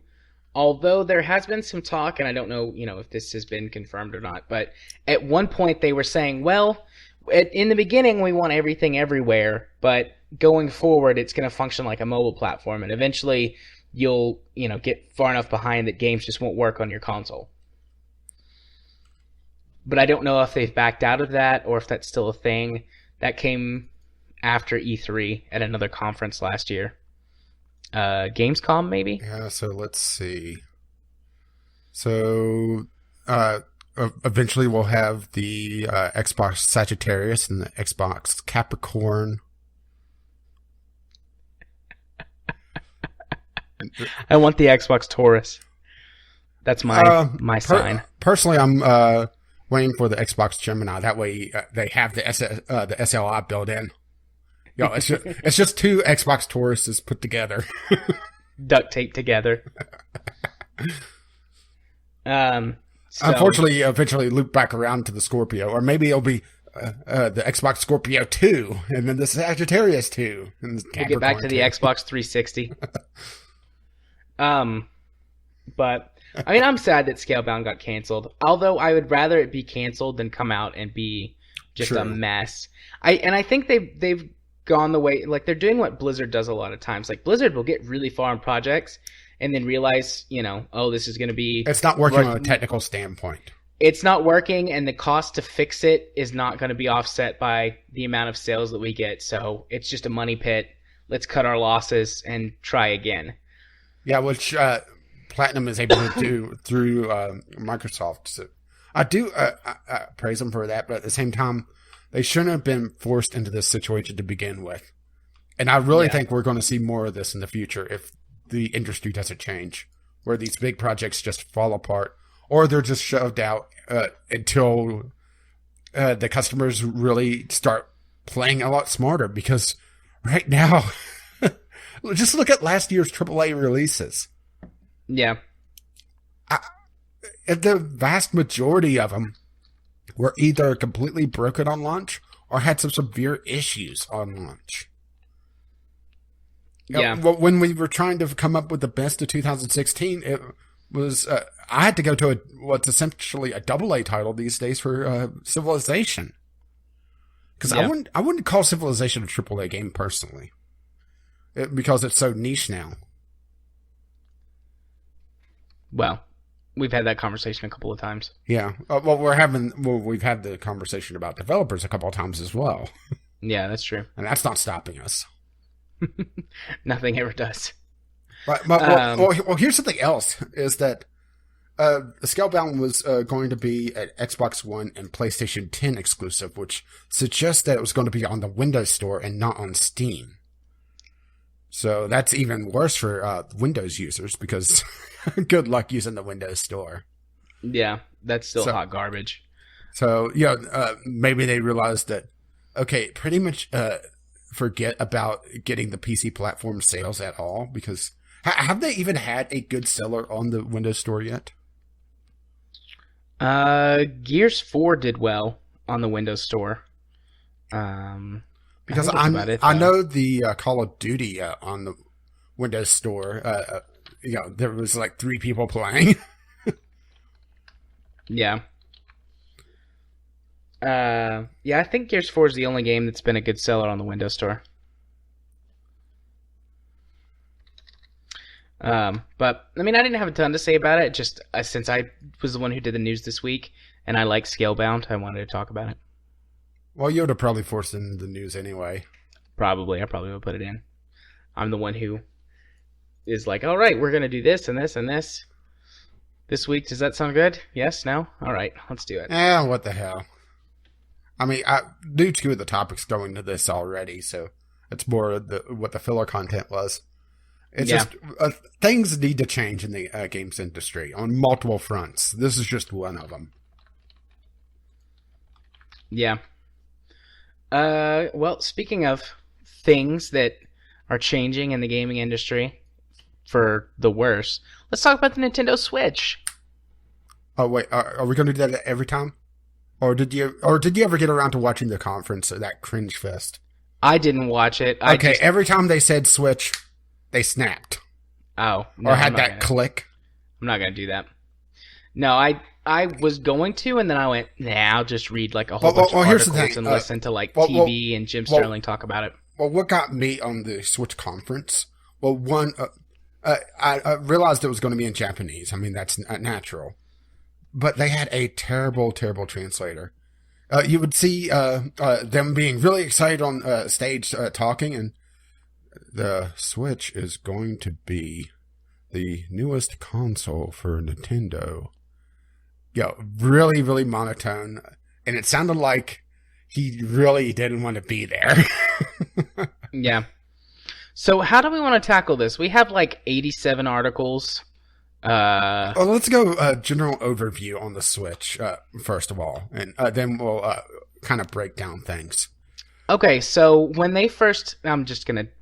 When they first announced the Switch and they had their little 3-minute reveal, whatever it was on YouTube and stuff, I was really excited. Like, that was excellent marketing by Nintendo. It's like... for you, at least. We've got like these cool things, and our console was all about like being able to be the same as it is at home and on the go. And I mean, I didn't care about like going to the rooftop parties or whatever, but like... Well, you're not going to a rooftop millennial party? I mean, I would love to, but I live out in the middle of nowhere, so I guess I could have a treetop millennial party. No, you just get the ladder and you go up on your roof, and there's millennials hanging out there. No idea why they're there, but they're there. I guess I need to go up there then. But anyways, their marketing was really on point, I felt like. And then this conference, just like, they made it all convoluted and terrible again. It's like, well, we've got this thing, and we've got that thing, and it can do this, and it can do that, and there's this thing that doesn't make any sense, and here's this feature that we're not going to explain, and I'm like, guys, what happened? You had it going on, and you just went and mucked it all up. I will say that I wasn't particularly excited by their trailer when it first came out, because it was like, and you could take it out on the go and go to your millennial party. It's like, I don't want to do that. As a matter of fact, I think I would hate all those people there. I would personally hate every single one of them. So I was kind of apprehensive going into it and seeing all the limitations, all the stuff that they're talking about. It's, I'm not excited for this console. Well, obviously I wouldn't be too excited for the console anyway, but particularly in this one. I'm still interested in it, but I'm much less interested. Like, when the first trailer came out, I was like, yeah, I want to go out and buy one of these right now. And now that I've seen this, I'm like, well, I think I'll wait and see how it's doing in like a year.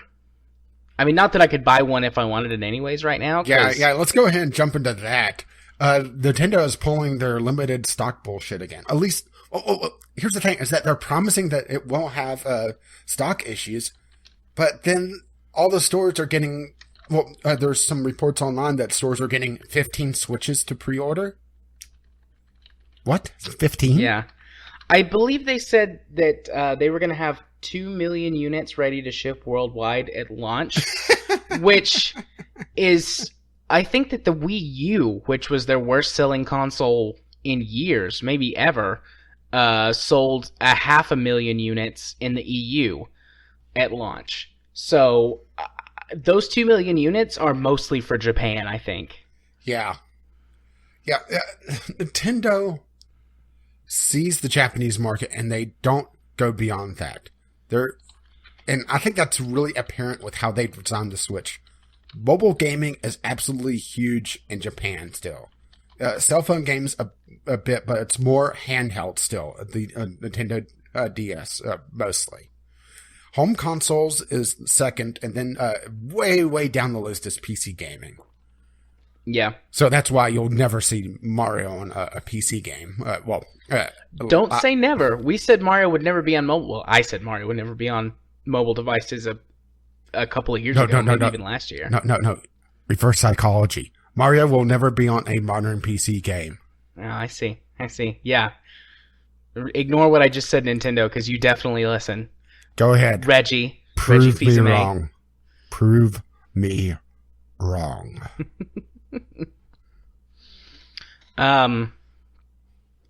Yeah. But Nintendo has their focus on the Japanese market, and the Japanese market is for handheld mobile technology. That's what the Switch is in a nutshell. It is a tablet that has a dock. Yeah. I think it's fair to call it that. Yeah, I totally agree. This is interesting.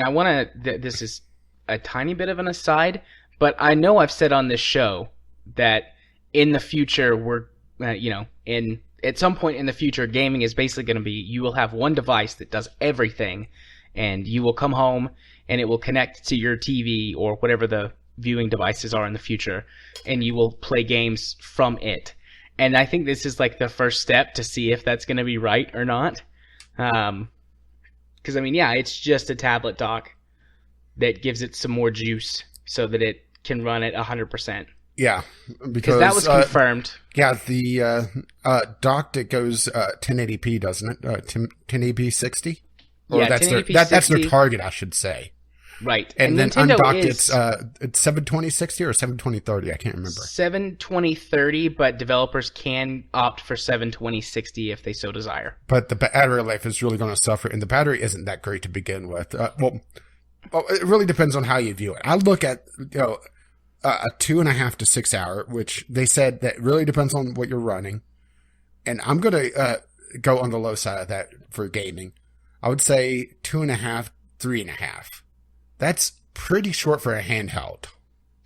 Yeah, but if you look at it as a tablet, it's about average. Yeah, that's pretty average for tablet. So that's gaming. where you're looking at it from. And well, the 3DS is only good for like 5 or 6 hours, so it's not. That's not a ton more in comparison in the real world. You think, oh yeah, that's like double, but also it's not that much more time. But also, it's not a time range. That's true. So you don't know, your Legend of Zelda may get 2.5, but your Barberman may get, the full 6. We don't know. Yeah. So trying to figure out what's going on there is going to be And can I talk about the peripherals? Sure. We don't really have a specific way we're doing this, so we can just jump from topic to topic. Well, yeah, like we usually do. Yeah. Okay, Nintendo is trying to sell this as a party machine. I think that's pretty evident in their trailer and how they've been talking about all the stuff that it could do. And Nintendo is shooting themselves in the foot with it because of the price of the peripherals. Because, damn. The Pro Controller is $80, right? Yeah, it's the last link on here. Okay. Or no, sorry, next to last, the Niche Gamer one. No, that's not it. It's the IGN one that's put another one in. Okay. The Pro Controller is $70. The Joy-Con is $80, which is the two little controller set. Yep. Or individual ones are $50. A charging grip is $30, and you may think, well, you're getting with the console itself. Wrong. The one that comes with the console is not a charging grip. It is a lump of plastic. It's just, I'm looking at this and thinking, what the hell, Nintendo? You're trying to sell this as a party machine, set it up and have a bunch of people around it. But in order to do that, you have to get a second set of Joy-Cons if you're going to do some Mario Kart. Yeah. And the only thing on here that makes sense price-wise is the dock.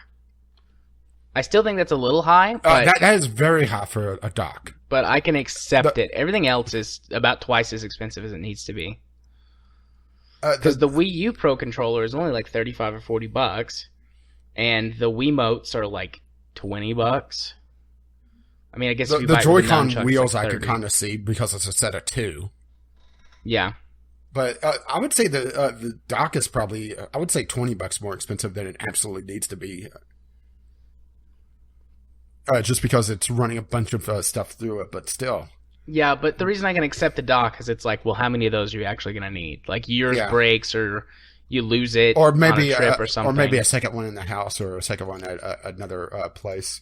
Yeah, but outside of that, like, you don't need to buy a whole bunch of them. But if you are going to do all the couch co-op stuff that Nintendo is, the best at, well, you're going to spend, $100+ easily. Yeah, you don't get a game with it. There's no packing games because they wanted to try to hit the $300 mark. But here's the thing is that, okay, they got the console itself down to $300 mark, but everybody's going to look at it and see, okay, I need to get a $50 game. Yeah. Or a $60 game. And they don't have like a cute little pack-in like they did with the Wii. Yeah. With Wii Sports. Yeah, it's ridiculous. And there's the obvious packing game and the rather laughable launch lineup.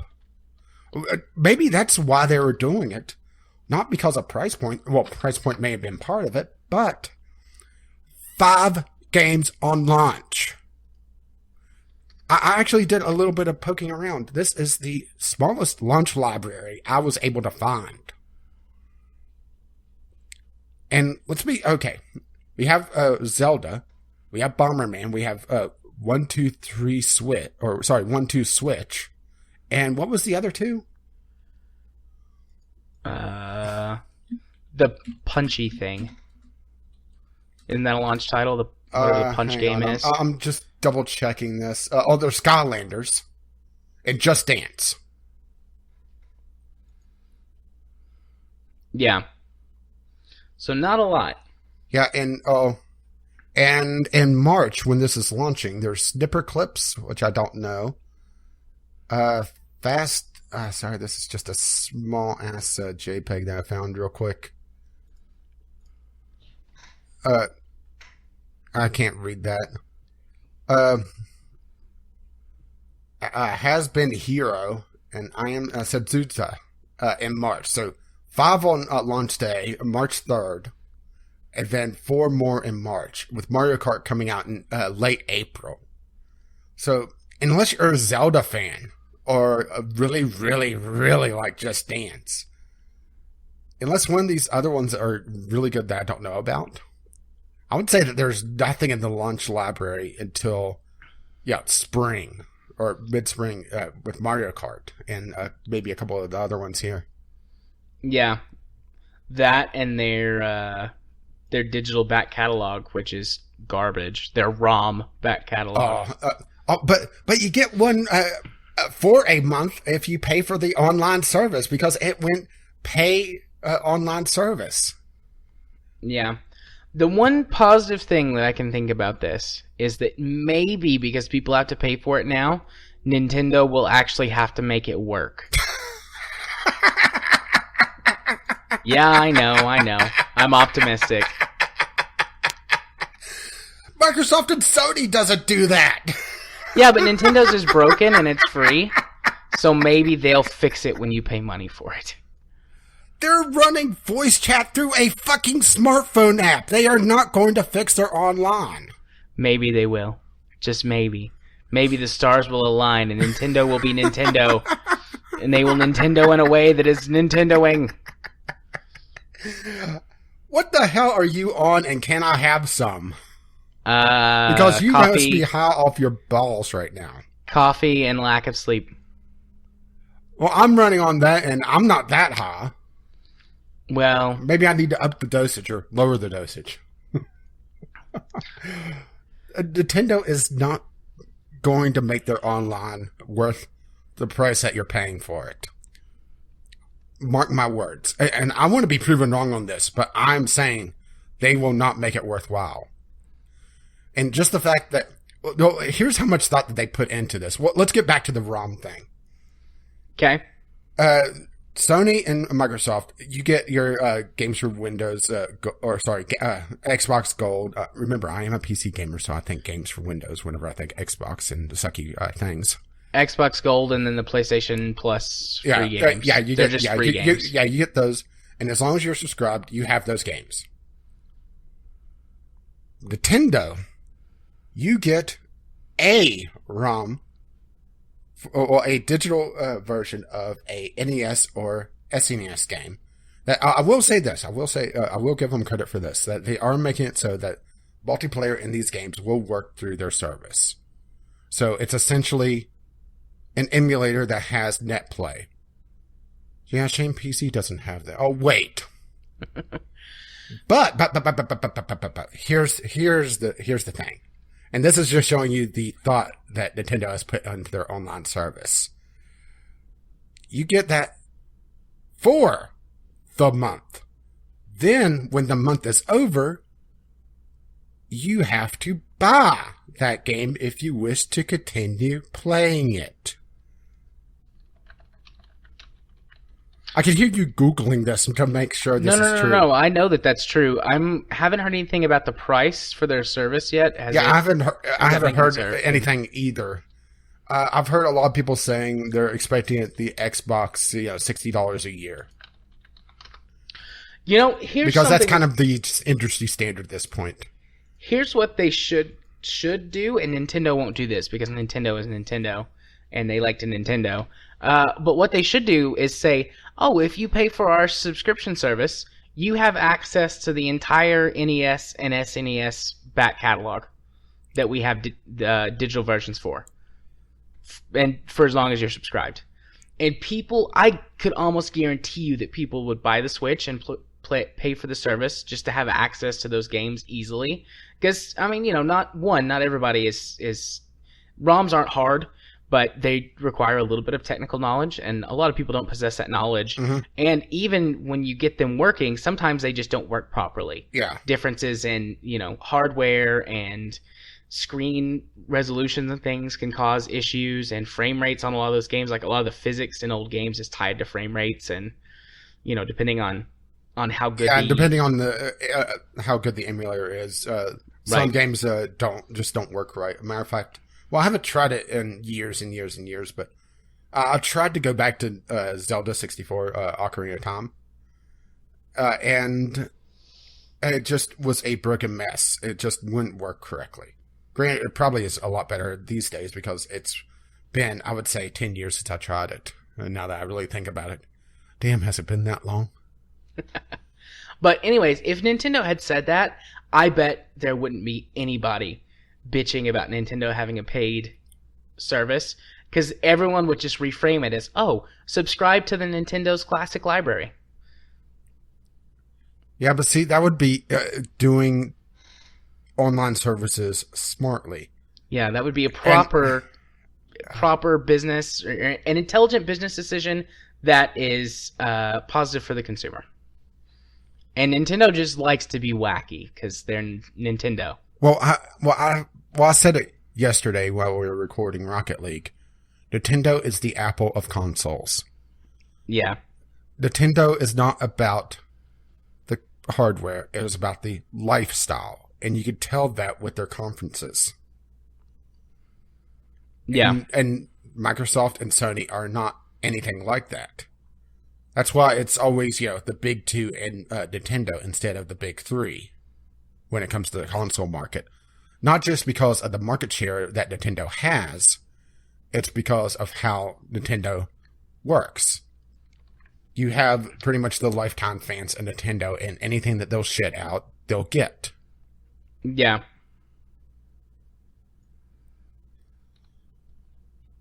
So, but I mean, I'm hoping that they do something about it, but I know they won't because they're Nintendo.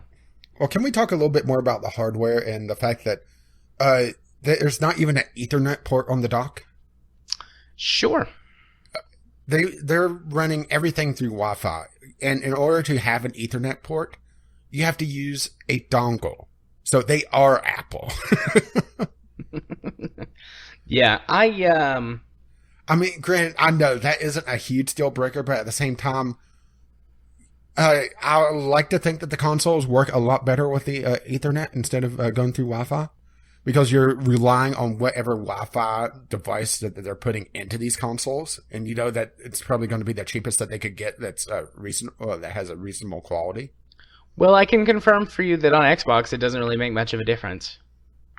At least not on the online stuff. Yeah. I mean, when it comes to using it on Xbox, when it comes to using like apps and things like Netflix, Hulu, whatever, wired is better. But for actually downloading things from the Microsoft Store or trying to play online games, it doesn't make a difference. Yeah, well, funny that you mentioned downloading things, because good luck with the Switch. It has how much memory? 32 I believe gigs? It's got 32 gigs of built-in memory, and then that's, you can use... you don't even get the full 32 because that's also including that's the full system memory, and the OS takes some of that. Yeah, but they do use SD cards, or you can expand that with SD cards, which they did with the Wii U. And I'm not sure about the Wii. I don't remember that far back, but you can do that on the Wii U. The Wii U only has 8 or 32 gigabytes of built-in memory, minus what you just said, system storage. But you can expand it with SD cards. I think the limit for the Wii U is 64 or 128 gigabytes. The Switch is, I think they said 2 terabytes of expanded storage, or is it 1 terabyte? Well, okay, here's the difference, though, is the Wii U and the Switch. The Wii U is not a portable console. The Switch, there's a lot more incentive to have downloaded games into it. So you're going to be relying more on SD cards, which is slow compared to your internal memory. Yeah. Or just carrying around a bunch of game cartridges, which it is a cartridge-based system, and that's still SD cards essentially. Well, up until here recently, SD cards only had a transfer rate of like 60 megabytes per second or something like that. And because of like GoPros and things, they actually had to go in and develop some new standards, because a GoPro could record footage at a much higher bit rate than that. And so, the SD cards couldn't keep up. Yeah, which I do think this is using the new standard, so you can use the high rate cards, but those are also a lot more expensive. And I think it's more reasonable to expect consumers to use the cheaper alternative, at least for the time being. Yeah. Let's just go to Amazon and just search for SD card and see what I get. SD cards are still an expensive storage medium. 64 gigabytes, $33. I can buy a 500 gigabyte hard drive or 250 gigabyte SSD for almost that much. That is buying an SSD on the cheap, but still. Well, the thing is that you're not going to have a spinning hard drive in this. No way. No. If there's a hard drive in it, it would have to be solid state because it is a portable system. So that is a little unfair, but... What's the highest capacity SD card you can buy? I think Amazon's giving me terabytes. Amazon is giving me 128 gigabytes. I think that's the full limit right now. Well, if you want to buy 128 gigabyte SD card, depending on brand, you're looking at anywhere from $80 to $200. So that's a very expensive memory expansion. Well, there are prototypes for 1 terabytes out there, but there's the theoretical limit for it is supposedly 2 terabytes. Is that just like size of components? Like that's just how much you can cram into that space? Yeah, it's really just getting down to just how much you can fit into that space, because you're running into some size problems there. That's what she said? I was waiting for that. How big can SSDs get? Storage wise. Well, you got a lot more real estate to work with to begin with. That's true. That's true. Why do SSDs not come in the 3.5-inch format? Because hard disks come in 2.5 and 3.5. I have a feeling it's probably just because they're being sold for laptops a lot more. Yeah. And there's really no incentive for them to build the larger ones just yet. Yeah. That makes sense, actually, now that I think about it for 2 seconds. Let's see, looks like SanDisk is hoping to have an 8 terabyte SSD out by next year. Oh no, that was from a couple years ago. So I guess they didn't. I could just go to Amazon and see what we got right now. SSD. 2 terabytes and up. 2, 4. Oh, here's 4. Looks like 4 terabytes are at the top of the relevance list. Let's just go look at the most expensive. Those will probably be the highest size. Nope, it's all the PCIe ones at like 2 and 4 terabytes that are the most expensive. Like several $1,000s. Wow. That's quite expensive. Yeah. Wait, how big is that? Well, are we talking about metric or imperial? Oh, it's only 4 terabytes. Although that's a professional, major professional enterprising hardware stuff. Looks like 4 terabytes is the largest you can buy on Amazon. I mean, that doesn't mean necessarily that that's the largest available, but consumer materials looks like 4 terabytes is the biggest you can get right now. But I suspect that will continue to rise. All right. Anyways, let's get back on track here. After our derailment. Yeah. Our take 3. Yeah. Fucking Chrome. Yep. Okay. What else do you want to talk about on the Switch? Or have we covered it? Well, we've covered my gripes, really. The complete lack of the launch library is just ridiculous. But then again, yeah. Well, here's the thing: is maybe Nintendo is compensating for the fact that nobody's going to be able to buy this thing before Christmas 2017. Maybe. I mean, you hit all of the gripes that I had. I don't have any other gripes for it. I mean, I'm less excited than I was. I'm not sure if it's physically possible for me to be less excited than what I was. You could be dead. No, I think that actually improves my excitement for it. That would be an improvement. Oh, okay. I mean, I want one still, but I'm not even going to consider trying to maybe get one sooner, closer to release. I'll probably wait till Christmas and see how it does and if there's any good bundles. Because that's what I did with the Wii U. I waited until, I think it was the year after its launch at Christmas, and I got like the console and 3 or 4 games for like $350. Well, the thing is that I'm trying to think of where their selling point is for this, because it's not Zelda, because you could get that for the Wii U. And honestly, from the screenshots I've looked at, it's the Wii U version isn't that far behind. Yeah. I mean, its primary audience, I think, is Japan. The Japanese, or maybe a little bit wider than Japan, most Asian markets, just because of the difference in culture compared. Yeah. And then hardcore Nintendo fans. And then in a few years, if it reviews well and if it actually works properly when it's in tablet mode and all that jazz, maybe not in a few years, maybe in like a year, it'll get picked up a little more by the non-diehard Nintendo people like me. I just hope it does better than the Wii U. I mean, this is... I think it has to do like the Virtual Boy to do worse than the Wii U. Well, I mean, it really needs to do better than the Wii U. I'm not one of these people saying like, oh, this is Nintendo's last chance to do something, otherwise they're going to be irrelevant. Like, I don't think that's the case, But this might be Nintendo's last attempt at sticking into the console market and not focusing more on handheld or mobile development. And I hope it does well, because we need, as weird and as wacky and as kooky as they are, we need every major developer we can to keep each other in check. And if we lose Nintendo, that leaves Microsoft and Sony and maybe Valve, maybe in a few more years if they get their act together. And I don't like that landscape.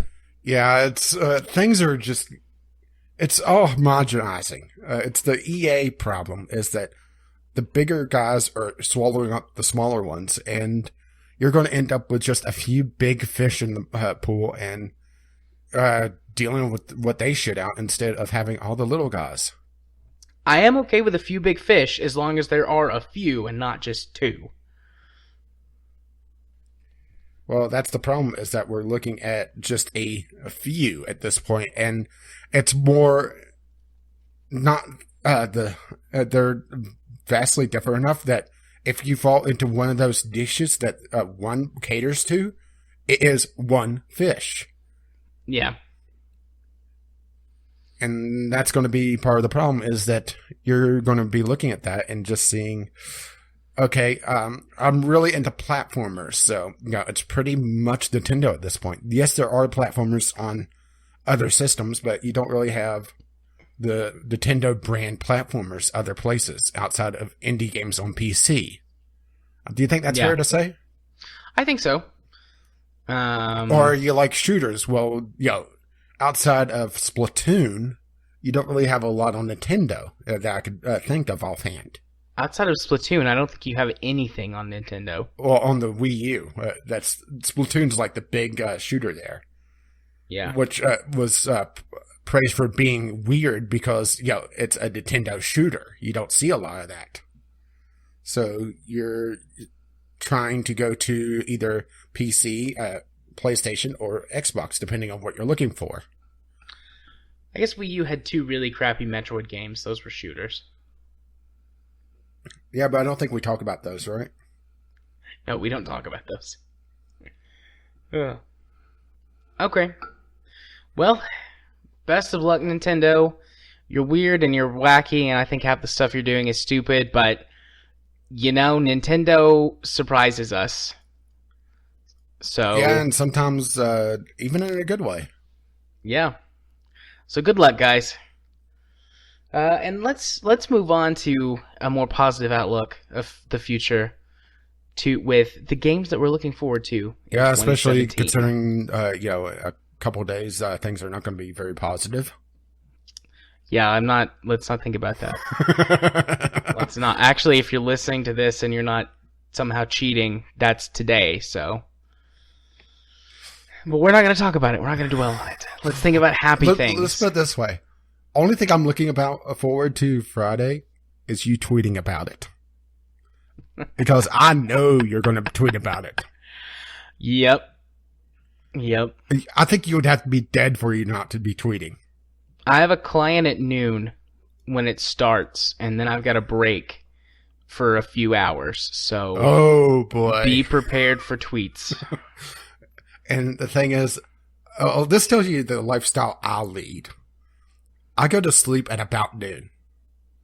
Yep. Well, assuming I don't have just insomnia, and I'm saying they're just wide awake, like, okay, where's the mallet?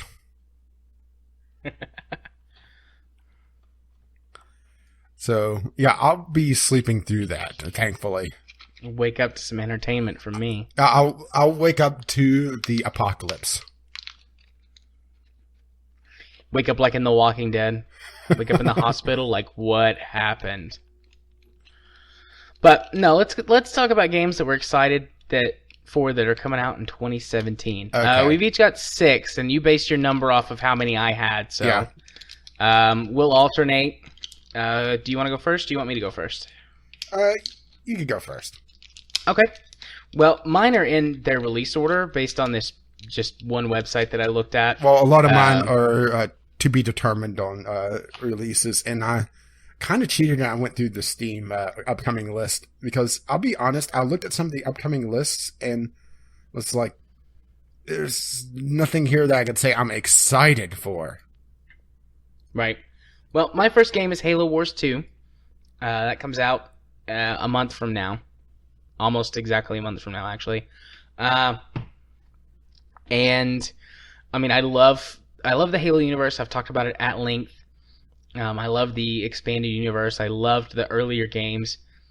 And I'm a huge fan of RTS, and it's very rare to find an RTS that plays well on console, just because of, the whole controller thing not being great for RTS. But not only was Halo Wars a Halo game with a good story, but it actually was an RTS that controlled really well on a controller. And I mean, yes, they definitely made compromises and sacrifices, but it played really well.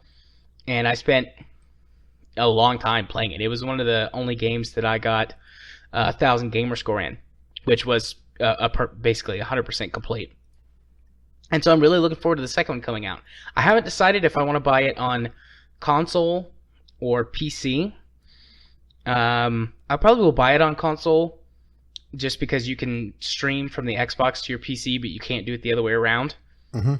And that way I can play it if I want to sit on the couch or if I want to sit at my desk. I can play it in both places. But I really doubt. I mean, I wait for the review, make sure it's not like broken. But I mean, I loved the first game. I loved the universe. So as long as it's not just a broken mess, I'll probably be buying this one brand new or really close to brand new.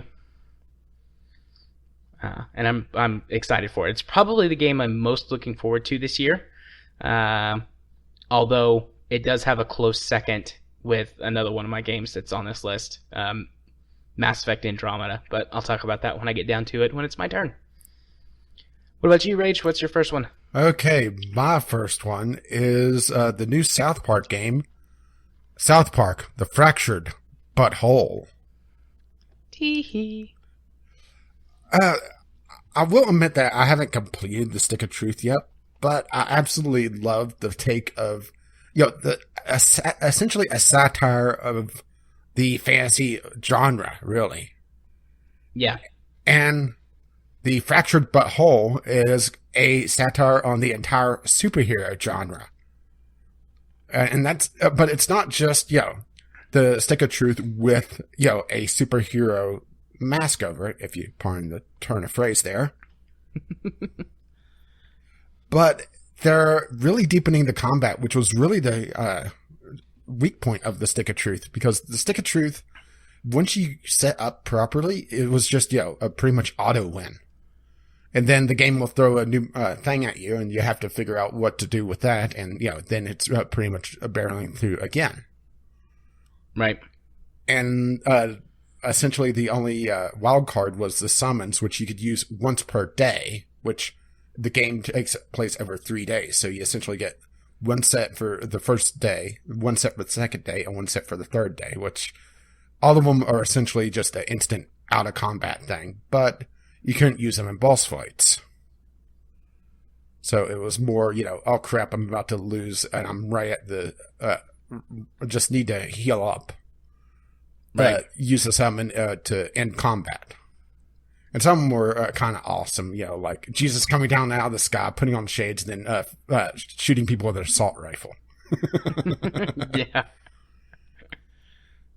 The Fractured But Whole's combat is a lot more strategic. I don't want to call it XCOM-like, but it's a grid-based system where you're moving around and setting up combos. And it looks to add a lot more depth to the game. And plus, superheroes are kind of the flavor of the month right now.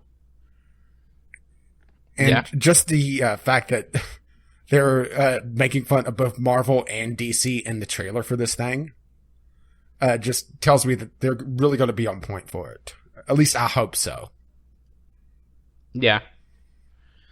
I mean, it looks good. It's just I'm not a big fan of South Park, which was the problem I had with the first one. This looks really good. Here's the thing. Here's the thing: is I'm not a huge fan. I like South Park, but because of it's more of a general satire, that's what I was looking at. Yeah, and that's where it really shines for me. Granted, it does have its South Park moments. Like, there's one... okay. This is going to sell Stick of Truth for you, okay? Okay. There's one boss fight about halfway through the game where you're shrunk down and you're fighting... inside? No. You're fighting the underwear gnomes on your parents' bed while they're fucking. Oh. And you can see them fucking in the background in the end of the boss fight. Your father's balls come in and knock you off the bed. Okay.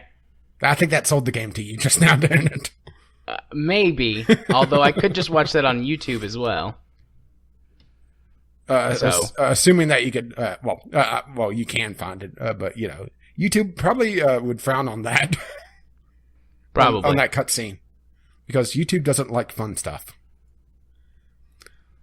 especially that fun stuff. You can find nudity on YouTube, though. Yeah. Matter of fact, a lot of times accidentally through thumbnails. Yeah.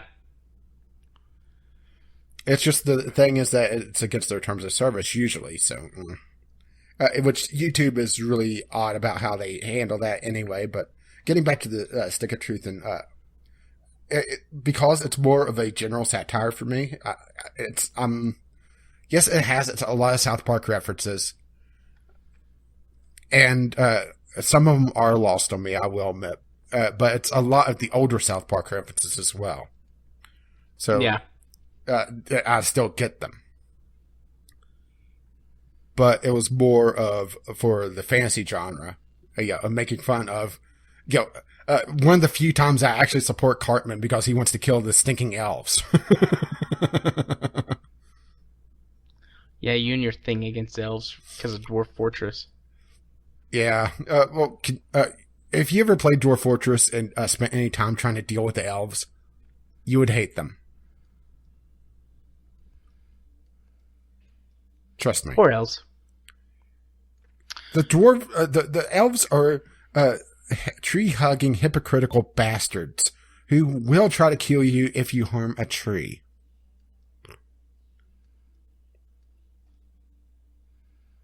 Doesn't sound very fun.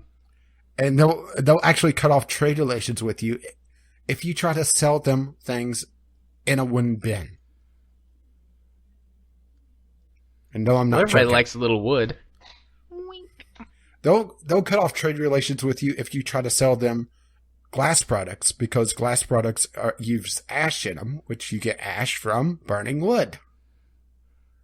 You get ash from Pokemon. That was bad. I'll leave now. Sorry I didn't catch him that one. Oh, it's a zinger right there. Yeah, unlike what Ash usually does. Okay. Are we ready to move on down the line? Yeah, I think so. Okay. My second game is For Honor, which is the Ubisoft third-person brawler thingy that, frankly, looks amazing and has the best spokesperson ever, the Pirate King, at E3. I've been looking forward to this game since E3 2015. I think that was the first place that it was announced. And they originally it was going to be multiplayer only, which I was kind of on, but it still looked really cool. So I was like, this could be a bargain game for me one day. And then they've since added co-op and single-player content. Yeah, but it's online only still, or online required. At least last I heard. Well, I mean, that might be true, and that sucks, but... Yeah, I'm pretty sure, unless they changed it very recently, it's an online required game. You have to be online to play, even single-player stuff. Well, I mean, I'm never not online. Oh, no. That's not the problem of connection required. You mean when the servers go down? Yeah, it's when either the servers go down, your internet's down, or something in between is fucked up. That's the problem. Yeah, but there'll be a internet crack. Connection required. Somebody will put out a crack for it, and then you get that. But regardless, the reason I'm most excited for it is that my mom likes this game. She likes the look of it, and so we're going to get it and play together. and I'm really looking forward to that. I mean, I'll have to carry her the whole time. I mean, I love my mother, but she's really bad at this kind of game, and she doesn't learn very well. It took her a long time to learn how to play WoW, and WoW is very slow and easy to actually just play. But especially if you play a hunter. But it'll still be fun. I'm looking forward to it. I love how you just ignored that. Yeah. You played a hunter, didn't you? I've played several hunters. Well, I'm just making fun of hunters because that's well, at least when I played, that was the token easy class. I'm not sure if it still is. I don't know. It's been a while since I've played. I mean, I didn't feel like it was too easy last time I played one of my hunters, but I mean, it's been years. It had been a while since I'd played anyways, and many changes had happened. But regardless, I'm looking forward to For Honor. It looks good. I hope it's good. And as long as it's good, it'll be a game I can play with my mommy. Aww. And that'll be fun. So, that's that. Your turn. Okay, my next one is me cheating. Because technically it's out now, but this is an early access game, which should come out early access this year. Divinity Original Sin 2. Because, well, we're currently playing the first one, and supposedly the second one is the first one, but it greatly improved on all aspects. For example, the multiplayer, you could have 4 people instead of just 2. Yeah. Which, there are mods to allow 4 people co-op in Divinity Original Sin, but it's mods and not the base game. And there's different races in Divinity Original Sin 2, and it's just, I can't really talk a lot about it because I haven't looked into it enough because I'm not willing to spoil myself. Not just for this game, but the original, because they could be talking about story parts from the original game, and I don't know about them. So this is more, my blind pick just based on what I played with Divinity Original Sin. Yeah. And plus, it's also Studio Lore, and they do amazing stuff. So, yeah, that's my kind of just blind pick. Yeah.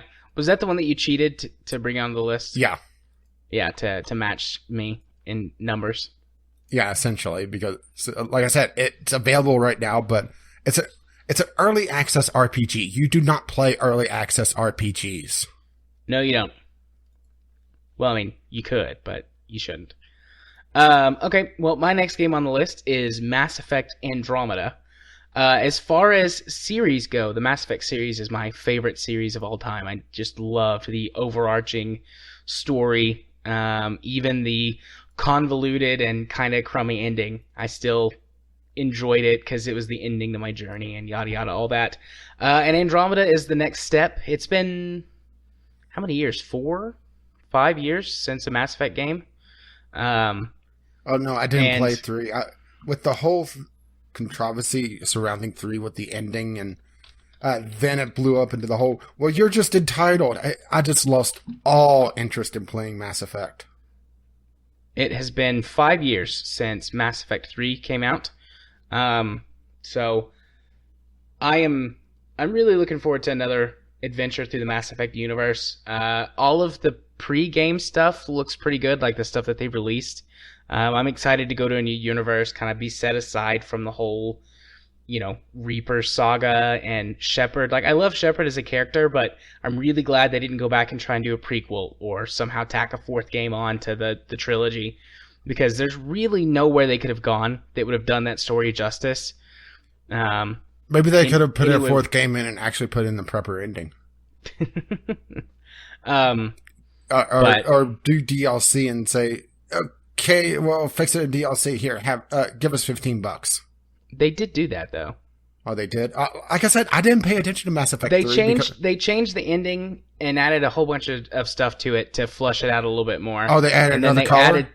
And then they added DLC, which had like some other stuff, and it's like, this is the true ending to the game.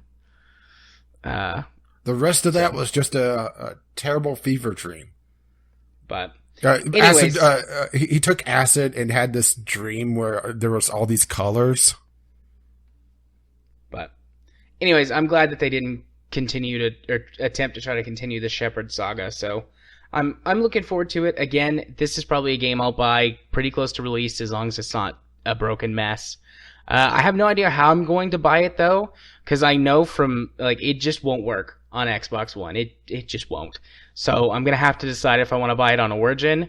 At which point in time I'm gonna have to go, well, do I want to buy the other 3 Mass Effect games and then disappear off the face of the planet for about 4 months? I'll be texting you, Jared, it's time to record. Not yet. I'm almost to the point where I'm fucking Joker or something.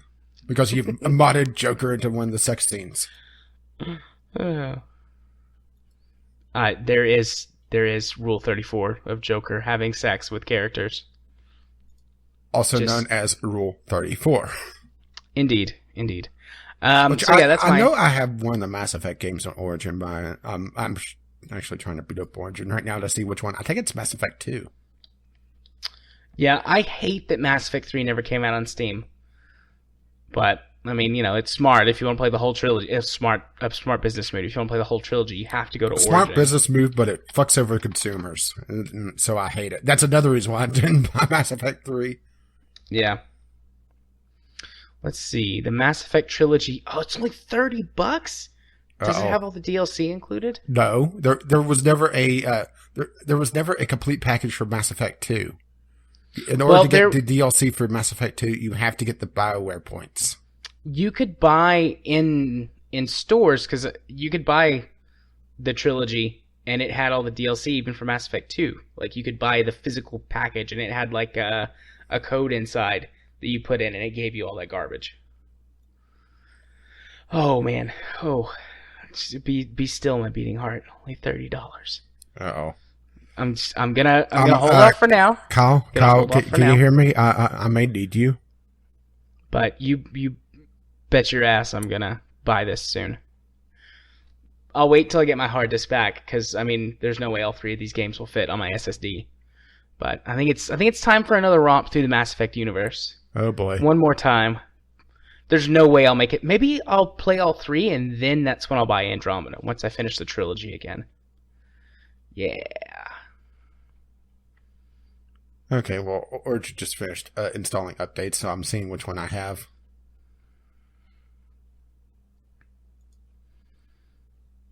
Let's see. Oh, it's my game library. I don't use this often enough. I have Mass Effect 2, the base version. Okay. I have actually a lot of games on Origin. Free games? Yeah. I have Dragon Age that I haven't gone through in ages. I have the 1st and 3rd Dead Space. The best and the worst. Yeah, I guess if I ever want to do a series on all 3 of them, I guess I'm going to have to buy the second one, or just wait for them to eventually give it away. Yeah.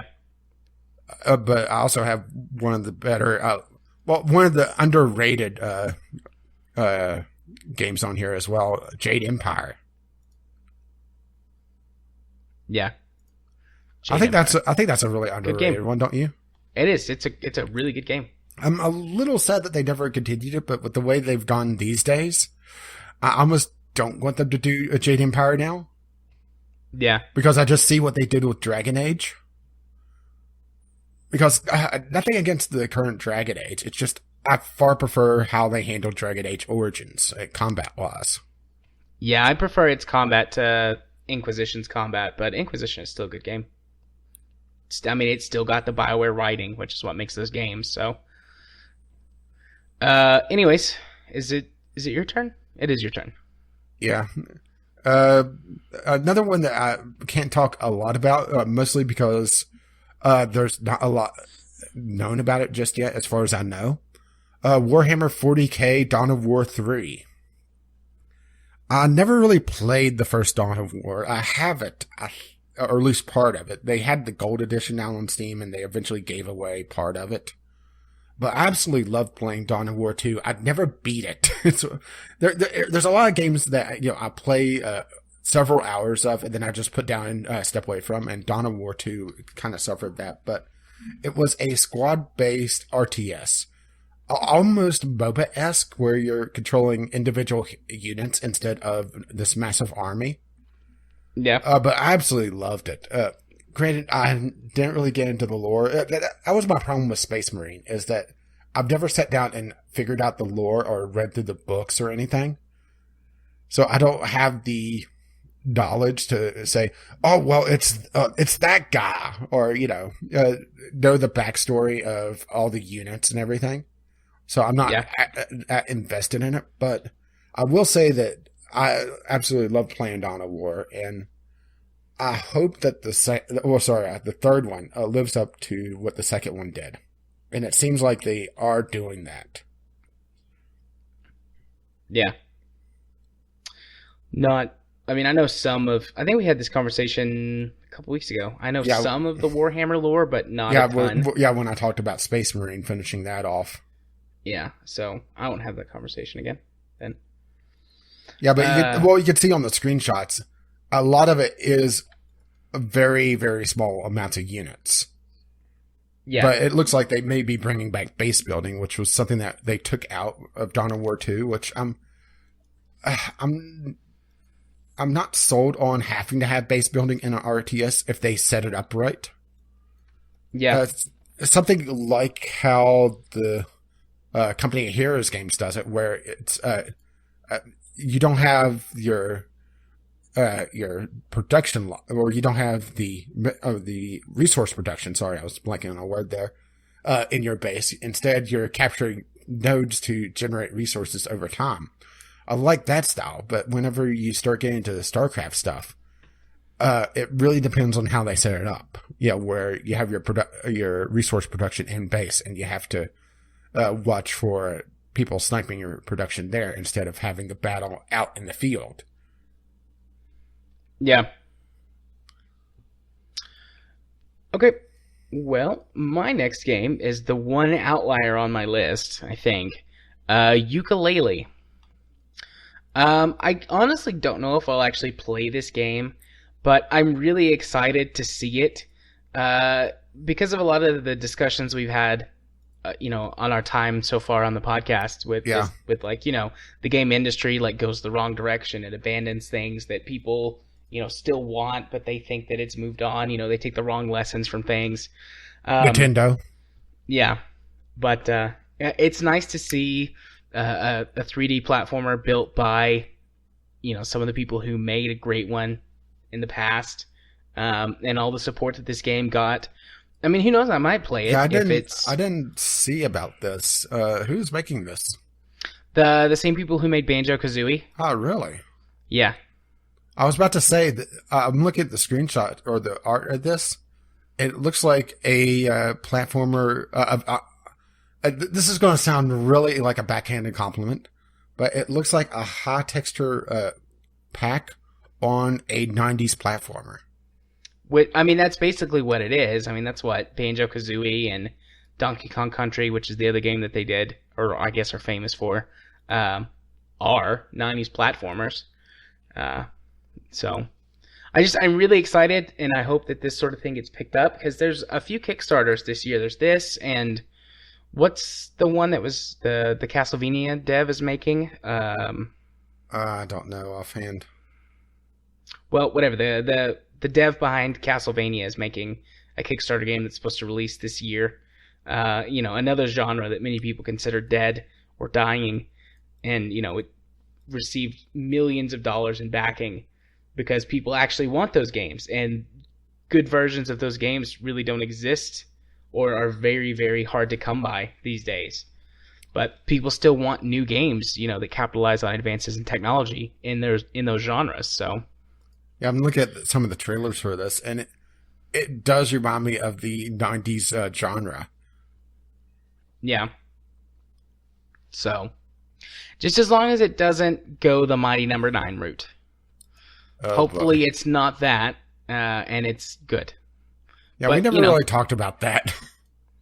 Well, yeah, but it was a huge flop, terrible, lots of problems. And also a lot of drama with their PR person just being terrible. Like an anime fan on prom night. Ugh. It'll have you what was it? It'll have you crying like an anime fan on prom night. There you go. That's it. I found that funny. But like funny in like a you guys are dumbasses sort of way. Yeah. But so yeah, I'm looking forward to this. No idea if I'll play it. I might pick it up to have something to play with the kid. Actually, now that I think about it. But we'll see. You know, just as long as it's not a broken mess and the dev cycle or the devs did a good job, which the stuff that we've seen seems to indicate that they've done a good job. Whereas Mighty Number 9, the signs were there for about a year that the game was not going to be so. Yeah, but the problem was that that was after their Kickstarter ended. Yeah, so hopefully it's good. I mean, we'll find out in April. Actually, I think this comes out right after my kid's birthday, as long as the release date doesn't get pushed. Yeah, the 11th. My kid's birthday is the 8th, so. Yeah, so, well, the thing is that I would never count on release dates holding up. Yeah. Well, I mean, these that have dates, I doubt they'll move that much, maybe like a month or two. But the last two on my list are just like they have quarter numbers beside them, so ultimately I expect them to get pushed to 2018. But hell, well, one game from my list last year, Cuphead, it was slated for summer of last year, and it still isn't out. Yeah, Cuphead's supposed to come out this year though. It's got I think a hard release date. Yeah, I was thinking about putting it on the list, but I decided not to. Mostly because I talked about it last year, and there's not really a lot more to talk about. Yeah. Okay. This next game you have, though, looks interesting. Yeah, I was picking through the Steam library, looking at upcoming games, because I'll be perfectly honest. I looked at some of the upcoming game lists on different sites, and, well, let's put it this way. It's pretty much the same list on every single site. I think that's about fair to say. Most of them were on the AAA side of things, maybe with the larger indie games as well. And a lot of them were either ones you had on your list or just didn't appeal to me. Right. So I started picking through the Steam library looking for something interesting, and I found something. It's called Foxhole. This is an MMO war game. And you can technically play it now, but I'm kind of cheating once again. It's in the very early stages. So I'm expecting it released late this year or next year. Yeah. It's a top-down sort of isometric. I'm not sure if it has a 3D camera or not. I actually didn't check that. Shooter. But the thing is that it's almost PlanetSide-like. Well, it is PlanetSide-like where it's depending on the players, and it's all just a sandbox where you're able to build all your defenses and everything. You have your mining sites you're salvaging scrap. You take those to factories and convert them into usable resources, and then you build up everything. And it seems very interesting. And it really comes down to how the community supports it. Because that's what it is for these indie games, is the support of the community and how well the community both supports it and brings in new players. Because if the community is very small but hostile to new players, they're going to remain small. Huh. Pre-early access. You can play it, though, right now. Yeah. Interesting. Yeah, I'm not sure if they're going to go paid or how they're paying for this. I just found it literally just before the show, so... But I was, looking for something interesting. Yeah. And I found it. I'm installing it right now. I'll play it this week. Obviously way, way, way early access, more concept than anything, I suppose, at this stage. But yeah, it's a really fascinating concept I'd like to check out and see if it's interesting. Kind of like Celestial Command. Very much a concept, but I like the concept, so I'll stick around. And heck, free? I'm down. Yeah, I'm not sure if they're going to go paid or how they're monetizing this.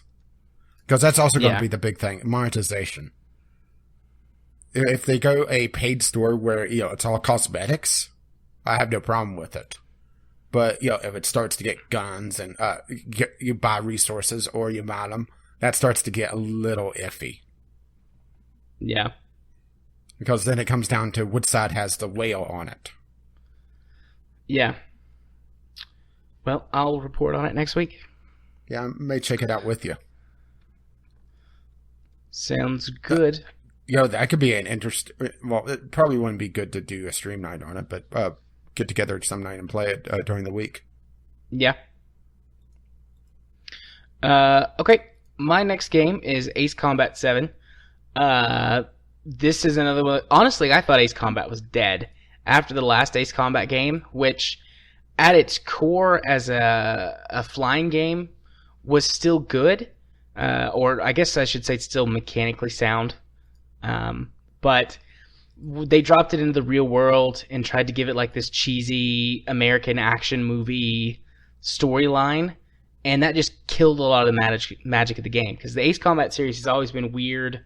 Not exactly like wacky crazy, but they do always have these elements of kind of either supernatural kind of mysticism type stuff, or like they introduce like at the end like, oh my gosh, it's crazy sci-fi stuff, and the story itself has still been like a little odd. But that with that missing, it kind of lost its soul. And it's like, well, I mean, this is a competent arcade flight combat game, but there's other ones out there that honestly are better mechanically than this, so it's serviceable but not great. So without its soul, it was kind of boring. And Ace Combat 7 is taking it back to how it used to be.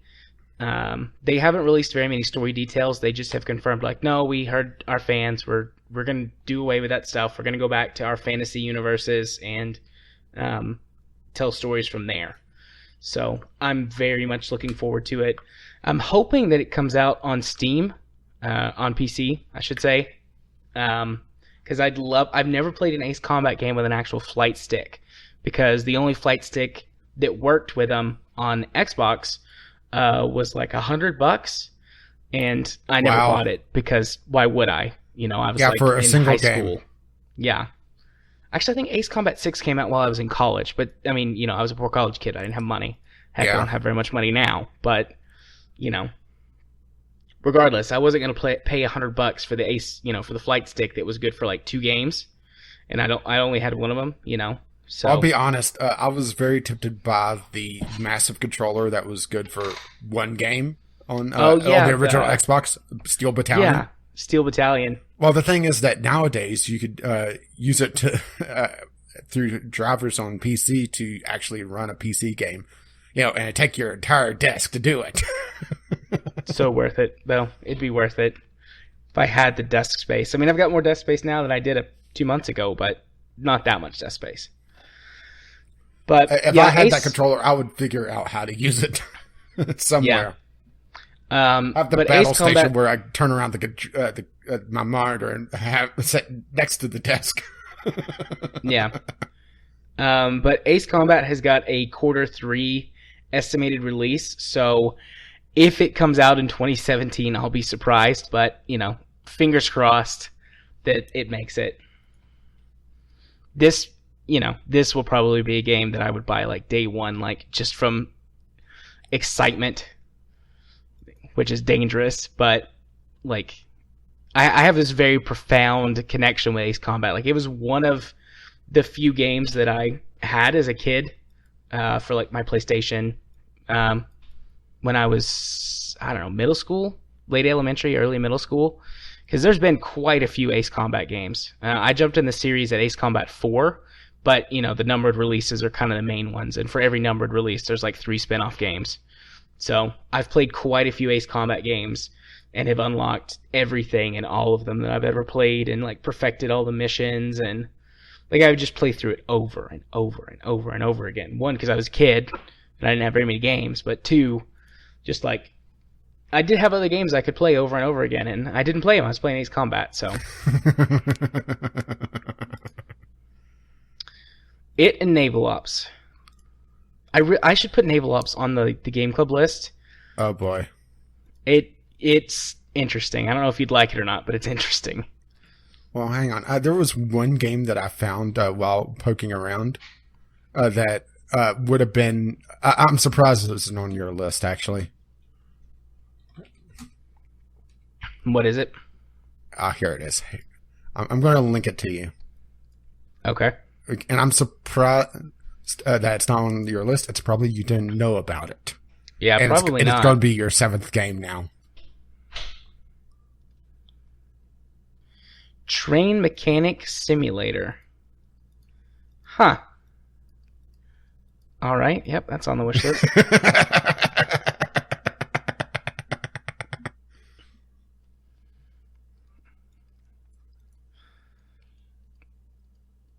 I mean, I saw this, like, well, this has Jared written all over it. It looks a little iffy. I mean, it looks like it would be up my alley if it works, but Yeah, well, all the controls look like they're... What language is that? Russian? German?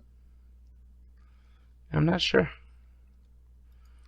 It definitely has had some improper English translations at points on the store page. Yeah. So, well, I mean, it looks interesting. Hopefully it works well.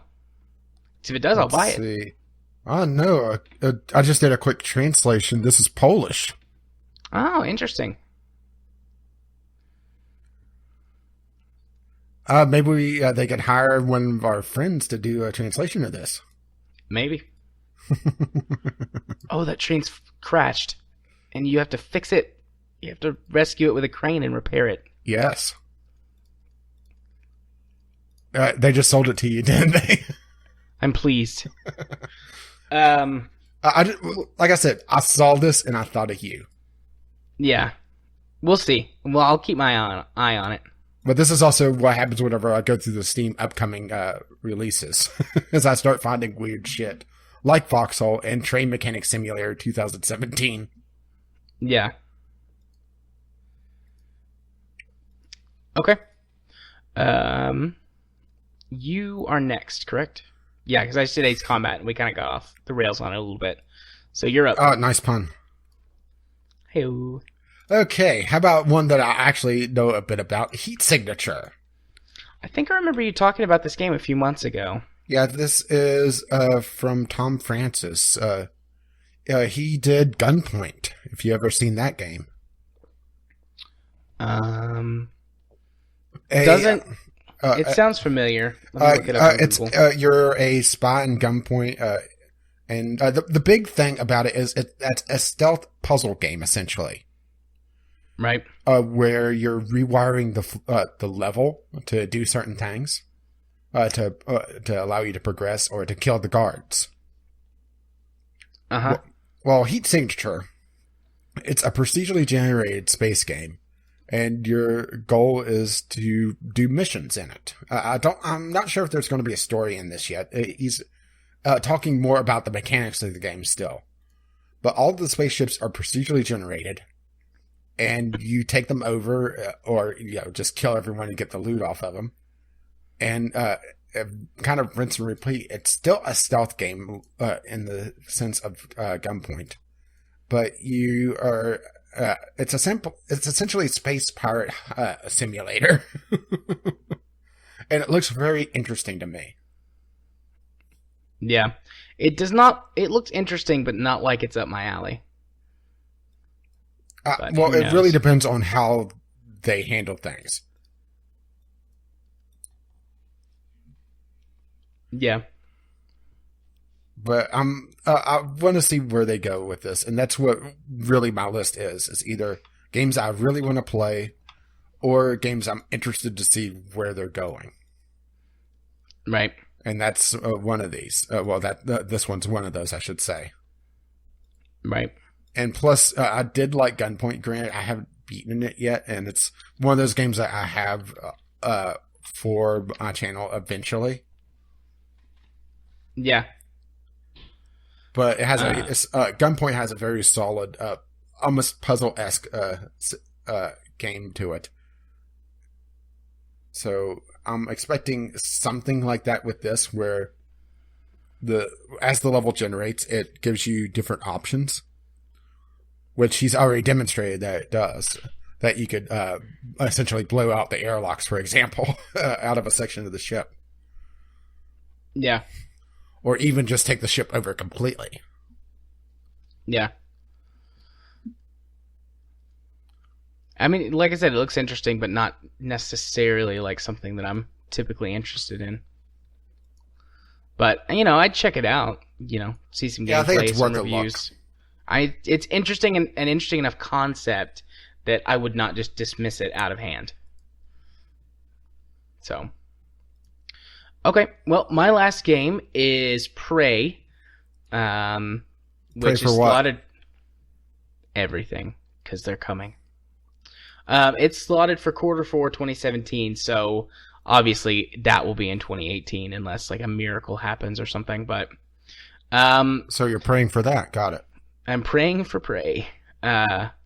But anyways, normally I don't go for like kind of scary type looking games, but the trailer and all of the early kind of looks at Prey, it just seems really interesting, fascinating to me, like the concept of the story, like going through the same thing time after time after time, day after day, in like this sci-fi universe instead of like a weird fantasy setting or something like that.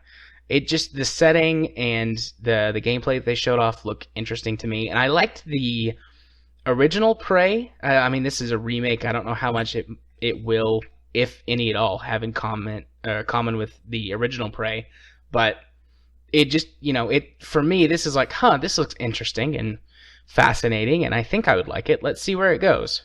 So this is that for me, because all the other games are something like, for one reason or another, I'm really excited to see them come, as long as they are, wink, as long as they are, well done games that hold up. Mm-hmm. But Prey, I'm like, I don't know, but this is intriguing, and let's see. So, to kind of round out my list, I went with one of those for the end. Okay, and to round out my list, I went with a new installment of a game that I played ages and ages ago, The Guild. In this case, The Guild 3. The Guild 2, well, I should probably tell you what The Guild 2 is. I've played The Guild 2, but... Okay, The Guild 2, for those of you who don't know, is essentially a medieval economic simulator, or I should say a medieval life simulator, because you can do other things in it. You can run for office and try to rise up the political ladder. You could be a thief and just rob,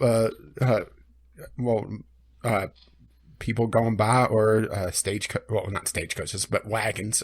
Sorry, that would be a Western version of the Guild, which would actually really work, actually.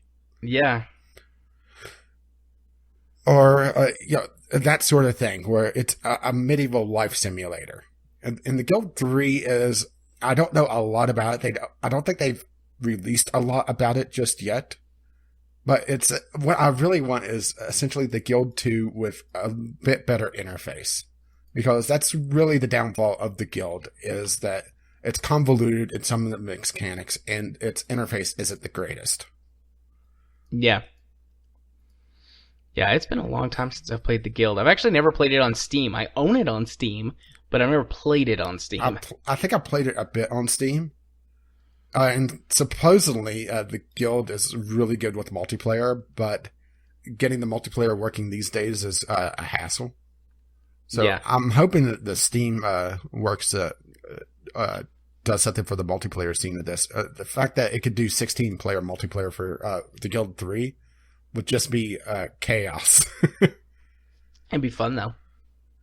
And here's the thing, is that you don't really... at least in the Guild 2, we don't know a lot of info about the Guild 3 just yet. Matter of fact, a lot of the screenshots on the Guild 3 Steam store page is all concept art still. But in the Guild 2, you're playing a family, and you directly control the head of the family, and you get have influence over the rest of the family, or the immediate family, I guess I should say, you could control.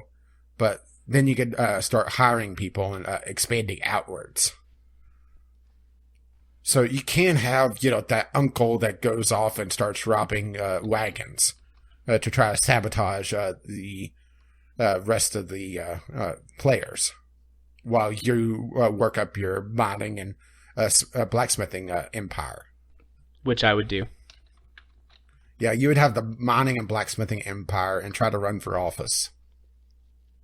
Right? Not so sure about that last one. Maybe, but definitely mining and smithing. And what was also interesting was that the political factions, it wasn't just, a win situation. It also granted you certain abilities, such as once you got sheriff, you had the ability to arrest people. So you could trump up charges on your opponents and start arresting their key family members. Granted, if you did it too much, you could start pissing off the wrong people and get thrown out of office, but still the option was there.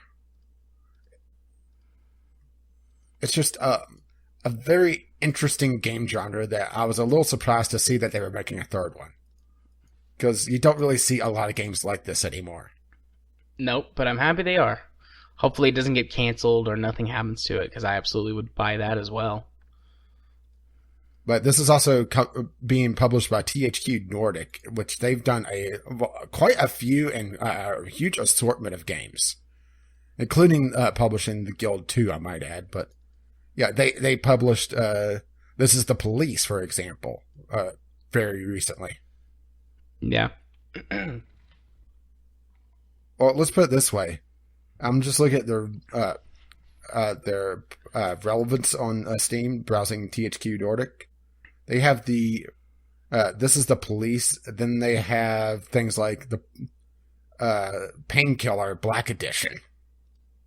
That tells you just the range, huh? Yeah. Okay. Are you ready to move on to our community corner? I think so. Okie dokie. I'm sitting here looking at the time, wondering if we're going to be done by 2:30. I hope so. Yeah, sorry. The sleepiness is starting to creep in a little bit. I mean, I'm not like falling asleep or anything, but it is getting a little bit harder to concentrate. Jared. Yes. Jared. Yes, baby. Kyle's writing stuff about us right now. Oh, yeah. Oh, yeah. You just slide on over here right next to me, big boy. I'll give him something to write about. Meanwhile, Kyle feverishly hammers away on his keyboard, imagining dirty, dirty things. Like my penis. Yes, my penis. And we just lost all our listeners and the listing on iTunes. Yeah. Worth it. Okay, let's move on to our weekly community corner where we have one audio letter. And it'll be our last letter ever. It's a big one from Kimmis, where he just talks about things and stuff. Yep. So here's Kimmis. Greetings everybody, Kimmis here again. I wanted to try out something different this time and record a little bit of unscripted content. You're probably used to receiving this type of stuff recorded while driving, as far as I know, but because I neither have nor need a car and I don't really feel like recording with a laptop and a proper mic and radio stand while in a tram or bus, my room will have to do. The reason I am recording without any script is that it turns out I have no time to write anything. Normally, and probably you don't even know, that every 10 minutes of audio letter I send in requires 2 to 4 hours of me writing a script, then refining it again, recording once or twice, then editing. And this Wednesday, I've realized that my semester is ending. Which means that for next week, I have 4 projects due. Then within the 2 or 3 weeks, I have 4 different exams. One of which I have no idea what the subject is about. because our teacher decided it would be way more interesting if at the lectures, instead of actually teaching us something, she would have us do personality quizzes. Yeah, I'm serious. So after I'm done with that, and there is a lot to be done with, one of those things include me preparing a bunch of reports on the databases we were supposed to import, but because we have used a Dota 2 database, turns out we don't really have that much of data, and our teacher just told us to randomly generate some. So I'm sure it will be really fun to analyze, especially since we're supposed to look for patterns, etc. Yeah, good luck finding patterns in RNG. Then the other project that is kinda major is that for the past half a year we've been developing a mock application that is supposed to improve the process at our university of doing engineering and master's degrees. Because instead of actually improving this process, our university decided it would be much more fun to have us redesign it. Fortunately, I'm not the one that is mostly working on it. I have just done the design phase, the implementation is handled by another guy, and I just hope he doesn't fuck up again. So, if, and unfortunately that is a little bigger if that I'm used to, I pass all the grades, then I have most of my February free, and by free I mean I have to do internship. The same guy that tends to fuck up, well, for whatever reason, and I know the reason, I was just lazy, he got the job before me, and instead of me going through the whole application process, I just sent my CV directly to the firm and told them, hey, this guy sent me. Like, we cool? And I got a reply, yeah, we cool. Call you mid-January. And today is the 14th, so I'm guessing they will be calling me any minute.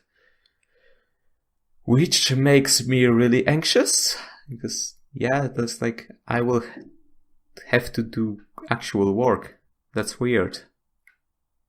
That will take me, I hope, just February and March, because we're supposed to do 160 hours. Usually that takes 3 months, but because we have February pretty much off, if I pass everything in first term, or just decide I don't have to go to the exams because I'm useless, then I can work full time in February and then have April off, which would be nice.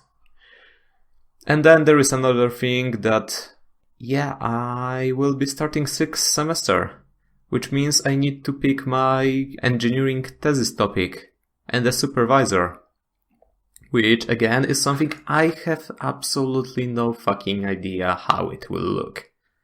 Right now, all I know is that usually there are a couple hundred topics available, and I tend to have just dumb luck, so I'll take once those topics are published, because yesterday, I'm recording on Saturday, so that would be Friday the 13th was the deadline for submitting our own topics, but again, because I had no idea what an actual topic should look like, what it should cover, etc., I've decided to just skip it and hope for the best.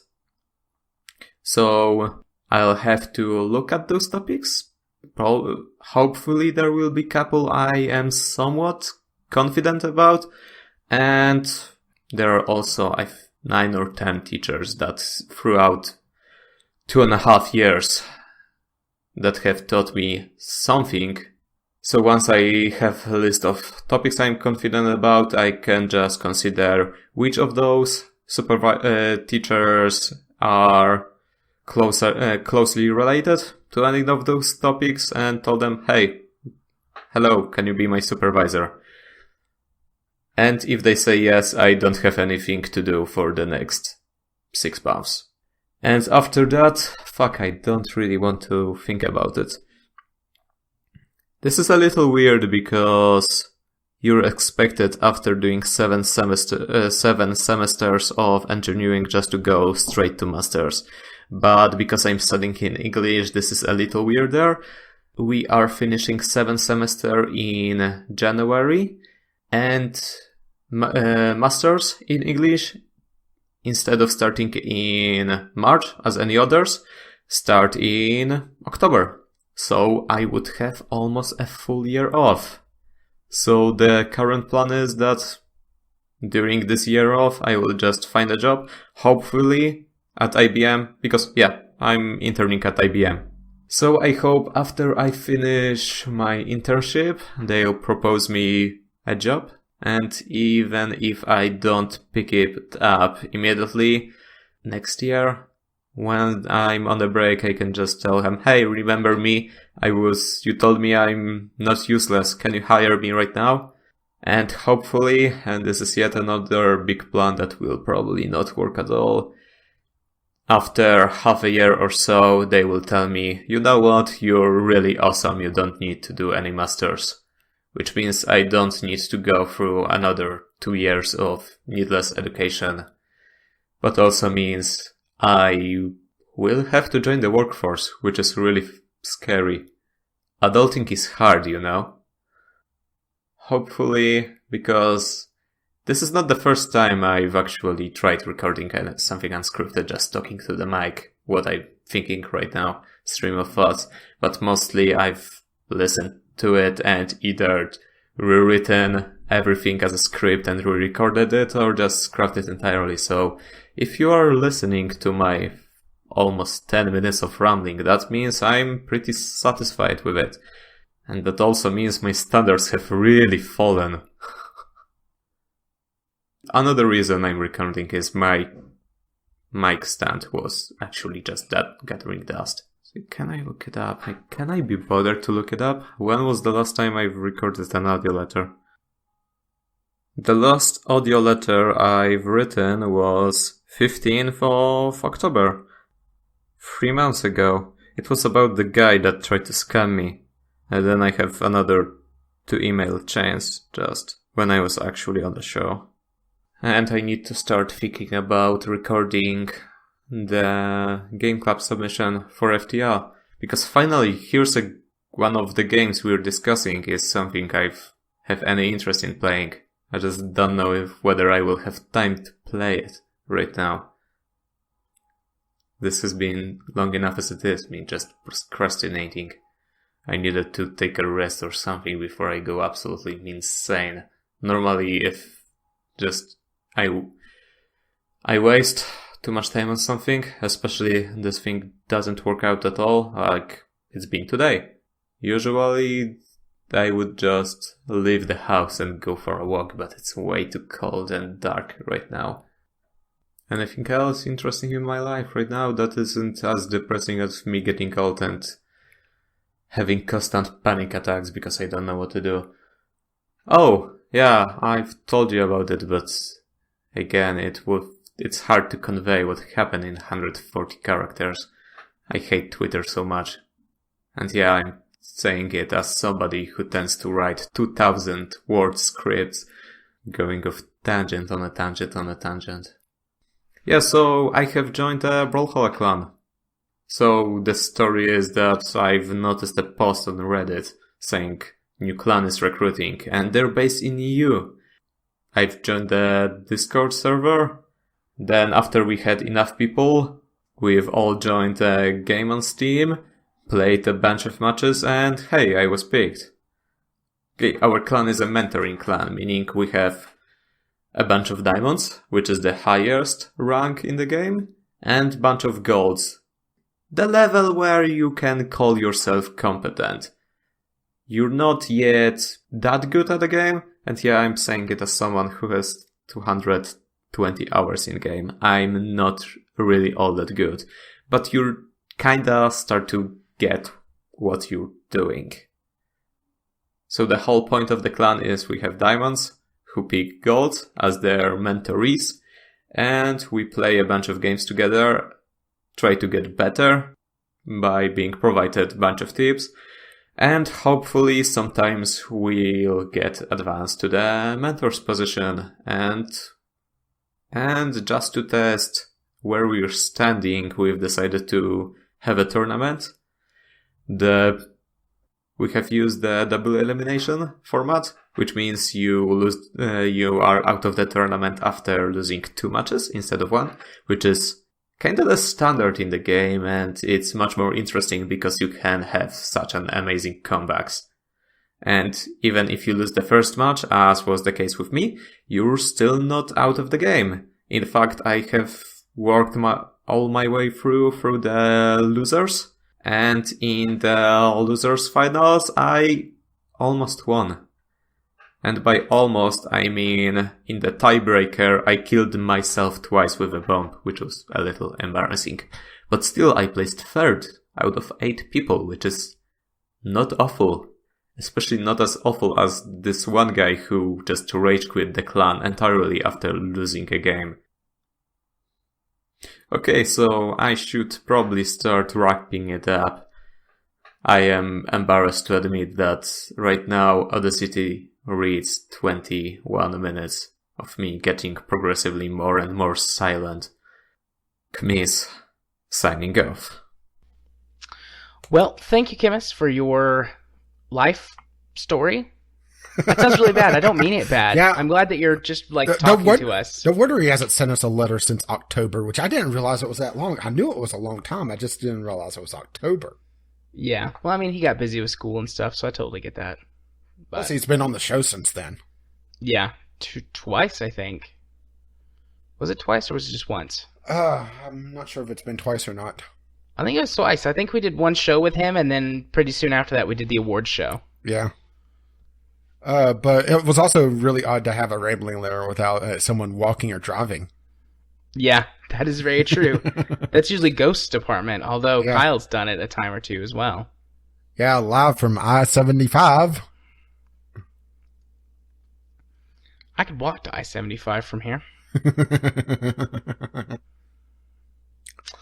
But it's a hell of a walk to Kyle from there. Probably. So where do you want to start? You said you took some notes. I don't ever do that, but very little ones. Well, let's jump right to the end of the letter first and talk about his Brawlhalla clan. It made me kind of miss my time with TF2 and my Highlander group.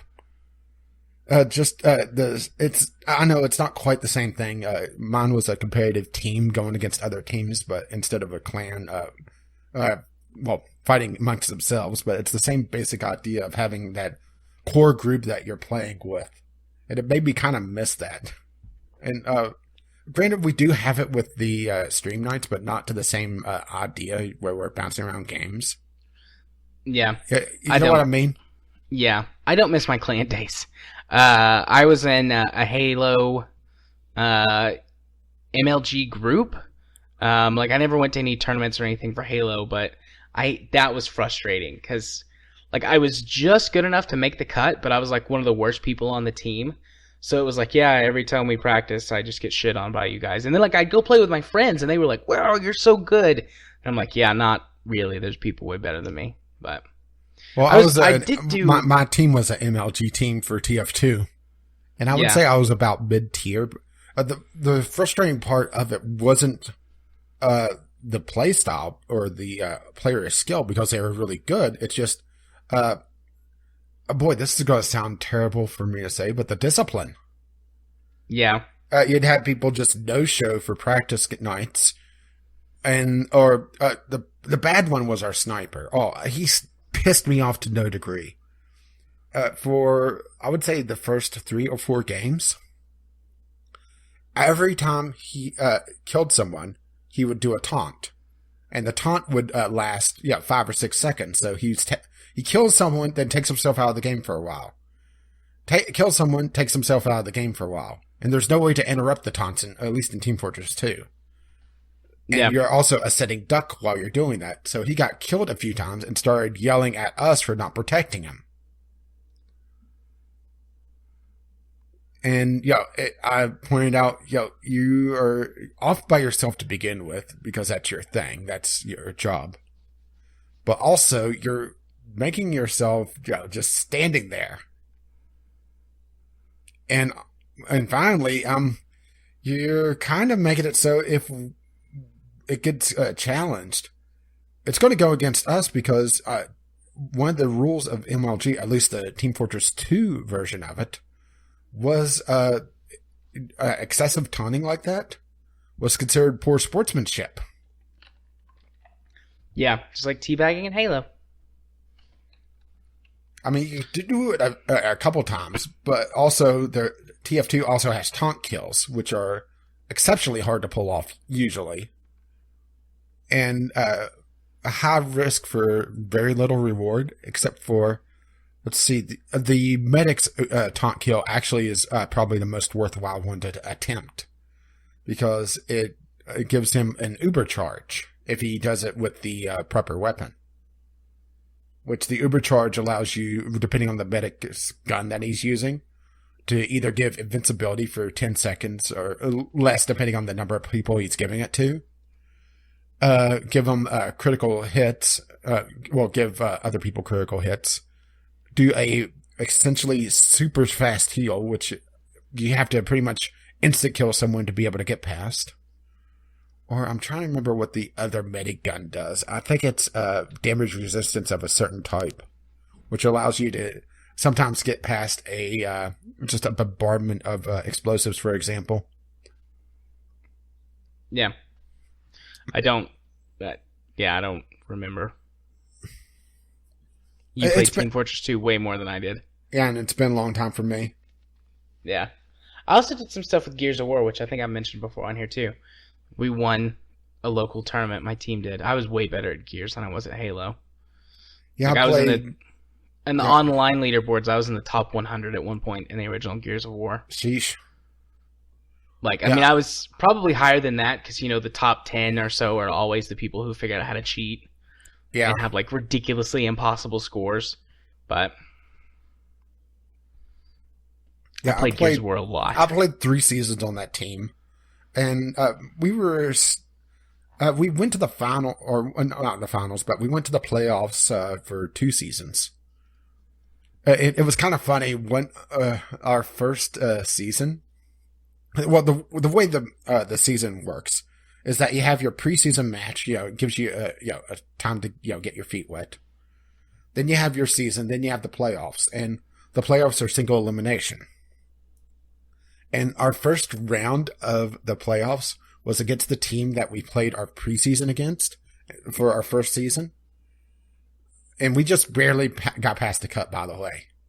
Pretty much the way they set up the playoffs is that you had to have about a 60% or better win rate. And it was only 10 matches or so.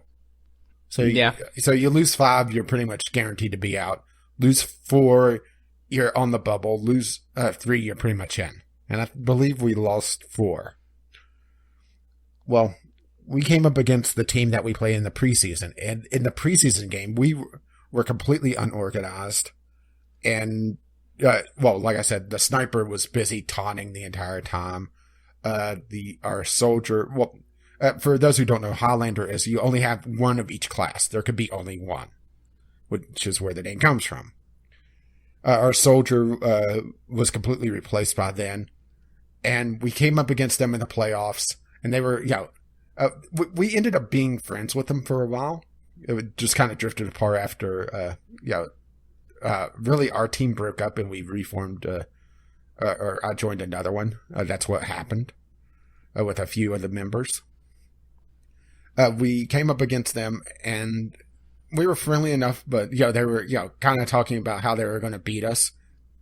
We wiped them out. We shut them out. And it was just glorious. Nice.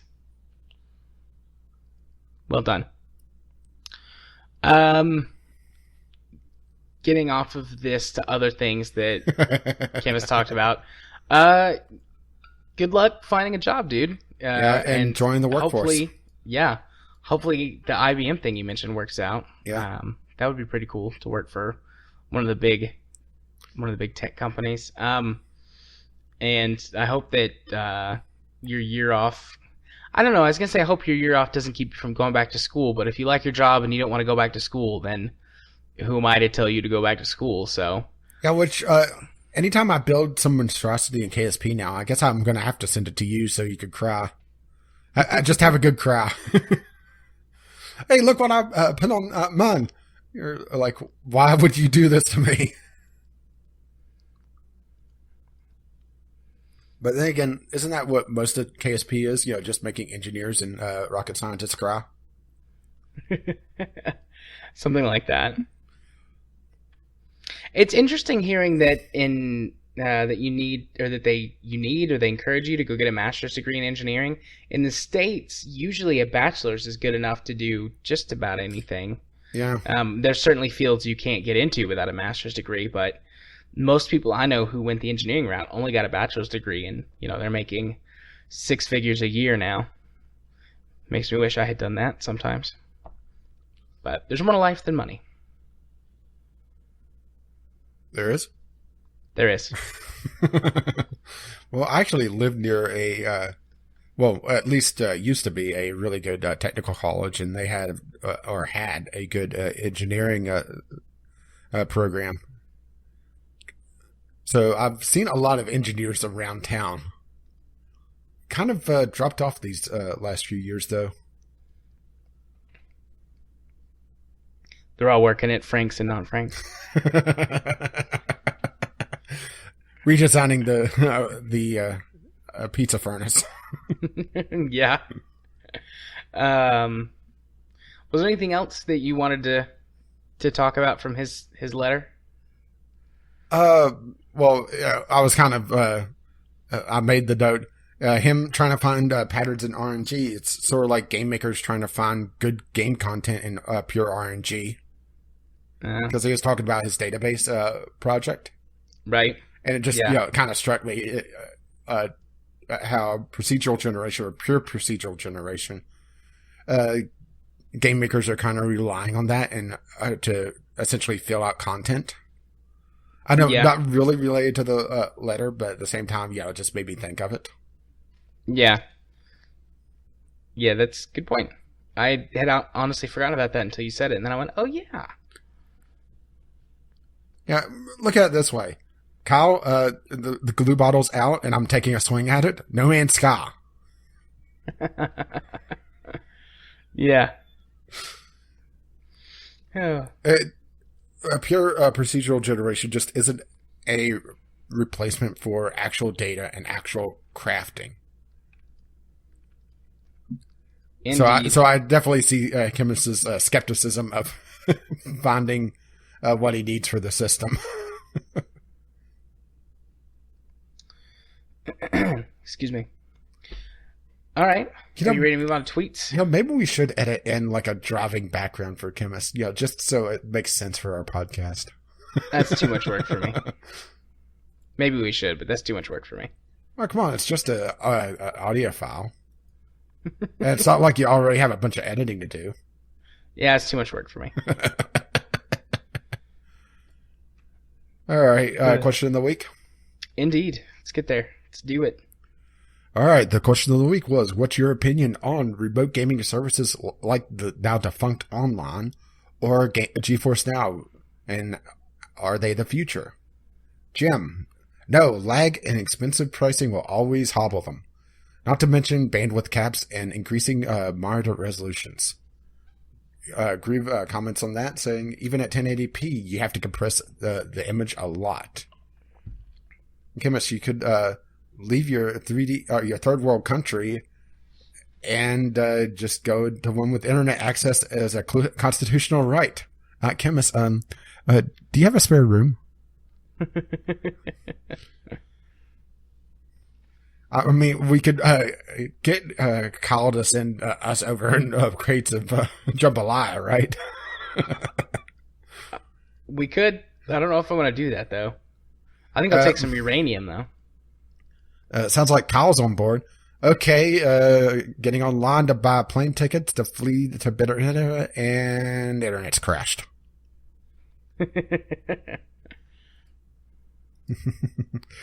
Okay, Chemist also has, unless everyone has unlimited broadband internet with 10 milliseconds or less ping at all times, they are not.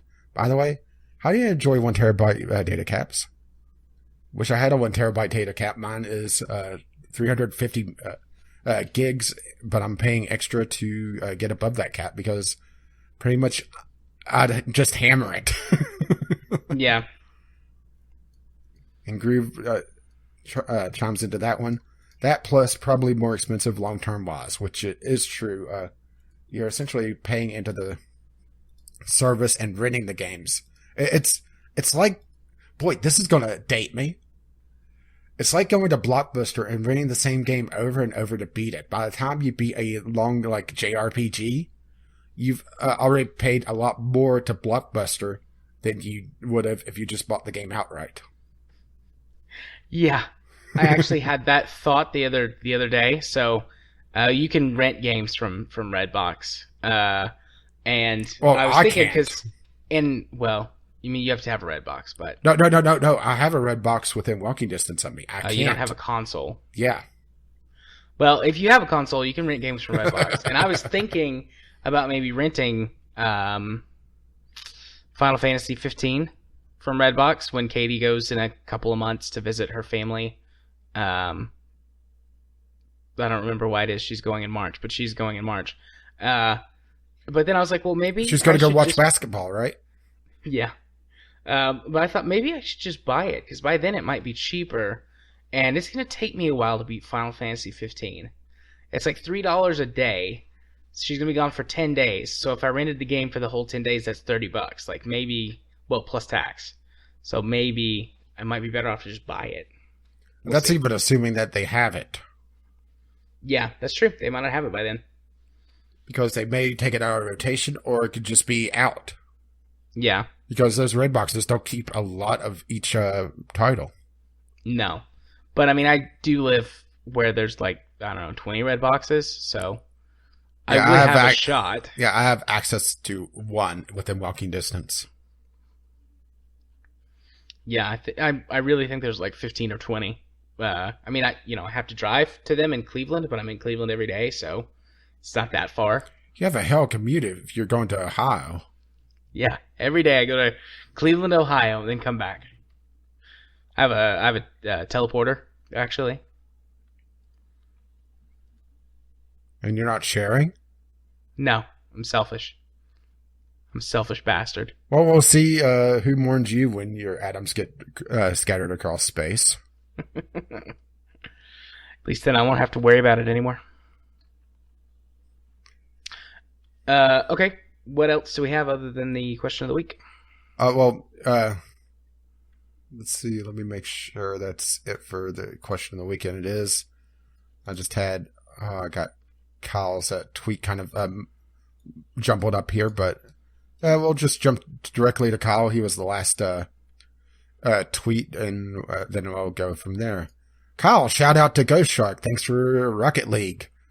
'Twas an awesome time, and I'm ready to kick ass next league night. Oh boy. Nice. And Ghost Shark says, I only wish I had enough to include Mel's into the deal. But there'll always be another night. Indeed.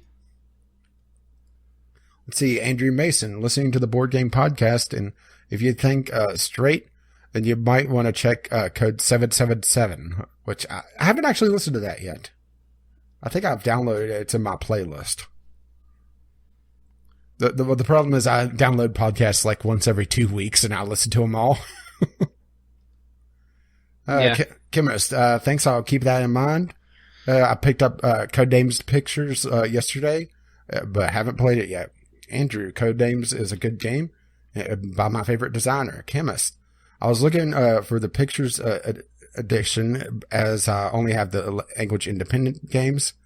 Can't wait. Looks like Think Straight has some principles as Code 777, but is more streamlined. Andrew, Code 777 has some nice titles, though. And I have no idea what they're talking about, by the way. Me neither. But I thought that I would put that in because there's not a lot of tweets otherwise this week. Chemist, Big Picture Boat is awesome. Shame it has so many bugs and glitches. Whoever came up with the gamepad keyboard deserves a Nobel Prize in design. And that's it. All right. Well, and that means it's time to move on to our Steam. I'm surprised I didn't trigger some sort of rant there. Nah. I'm looking at the clock. That's why it's not triggering a rant. With that said, let's move on to our Steam Weekly Deals discussion. We each have 2, and you will go first, and we shall alternate. All right, my first one is Brothers, A Tale of Two Sons. I've done this one before. It is a very short but very, very powerful story about 2 brothers on a journey to save their father. Really unique control scheme. It essentially uses 2 halves of a controller. Do you think Nintendo saw this game as like, hey, wait a minute. We could design an entire console around this concept. Well, before the Switch, this was really the first time we've seen one controller control 2 different characters like this. We may see this on the Switch at some point. Yeah. But it's still a very, very touching story. And I will say that you can beat it in an afternoon pretty easily. It's only a few hours long.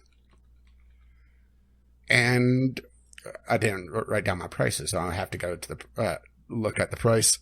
It's usually $15, which I will say it feels a little expensive for the length of the game it is, and it doesn't have a lot of replayability, but it also is a very impactful game. So if you're looking for a big story, then yeah, this may be it.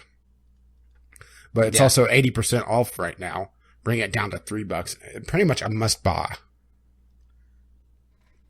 If you like your impactful story, there's also the issue of this has no language in it. It's all, think of it Simish, gestures and nonsense. So if that bugs you, then it may turn you off a bit. But it has some really unique puzzle design just because it's going around the fact that you're controlling 2 characters at once with the one controller. And it's a very neat concept. What? Gestures and nonsense. That's basically my life. And probably the title of the show now. That actually is a really good show title. And welcome to the Gestures and Nonsense podcast. Okay. Well, my first recommendation is Valkyria Chronicles. I've already gushed about this game plenty twice now, and I probably will a couple more times. So, if it sounds like it's up your alley, buy it. It's $7 right now, a little less than $7, $6.79 specifically. But it's worth every penny. It's worth way more than that. I've already got several hours of enjoyment out of it, and I will get quite a few more. Yeah, and this version also has all the DLC, so if you played it on console, on the PlayStation 3, I think it was, right? Yeah, PS3. I can't remember if it was PS3 or PS4, so I was asking there. Then this also includes all the DLC. So it does have the extra content there. Yeah. Okay, my second game is a very, very old title that was, I think it was remastered, a little bit at least. Impossible Creatures Steam Edition. Oh, I played this way, way back in the day. I don't have it on Steam. I wonder if I still have the physical copy around here somewhere. Anyway, Impossible Creatures is an RTS where you're creating all the units. And to do that, you're meshing 2 creatures together to make something different. And each creature has their own strengths and weaknesses. For example, lobsters, which tend to be like the favored unit to mix with a lot of things, have a lot of health and a lot of armor, but they're also very slow. Chimpanzees are quicker, but they're a ranged unit, so they impart a ranged attack. And by swapping out different body parts, and depending on the creature, you could swap out somewhere between 3 and I think the biggest one had 5 or 6 parts. You change the attributes and change the attacks of that unit. So you could have a completely unique unit to counteract something that your opponent's throwing at you. You could have, well, just look at the screenshots on the Steam store page, a tiger with a shark's with a hammerhead shark head on it. Yeah, I mean, it's a fun, interesting concept that I don't know if it's been copied or if it's been done well. I've never seen it even copied, let alone done well. Because I've played it. I don't remember when I played it, but I know I've played it. Like, I have memories of playing it and like just making wacky creatures and stuff. So, and it plays like the old Age of Empires almost. Yeah, it's think of it as Age of Empires, but you're building the army from scratch. Yeah. So that's a good choice. Good pick. And I'm not sure what the player base is on this. Let me actually check on that really quick. According to this, there are 28 active players with today's peak of 64, all-time peak of 277. Okay, so the multiplayer scene is pretty much dead. There's a few people, but there's those are the diehards. Right. So do not go onto this for multiplayer unless you're playing with friends, which I would think this would be a great game to go play with a bunch of friends. Yeah, do some crazy stuff. Yeah. That may actually be a lot of fun. Yeah. Okay. Well, and I should say it is normally, like I said, I didn't write down the prices. $9.99, so it's cheap anyway, but it's 75% off now. Bring it down to $2.49. Yeah, I'm the cheapo this week. Yep. So my other game is If My Heart Had Wings. Gee, I wonder why you have this on here. Well, astute listeners will know that it is on the Game Club list for February. And it currently, just barely, is in the lead. Regardless, even if it doesn't wind up winning and we don't play it for Game Club, what I've played of it is great. And I've only played the mobile version, which has a lot of content cut out. Yeah, essentially, from what I understand, the mobile version is one storyline that's cut down. And visual novels like this are typically multiple storylines and with a branching path. The way I've always described a mobile game is think of it as a tree. You're starting at the trunk, at the base of the tree, and you're working way up. And I should say for non-kinetic novels, there's a kinetic novel, which is essentially just you're reading the story like a novel. But then If My Heart Has Wings is the type where it's a branching path. So eventually, the main base of the game breaks off, and you're following one of the, in this case, girls, and having a story centered around your relationship with them. Yep.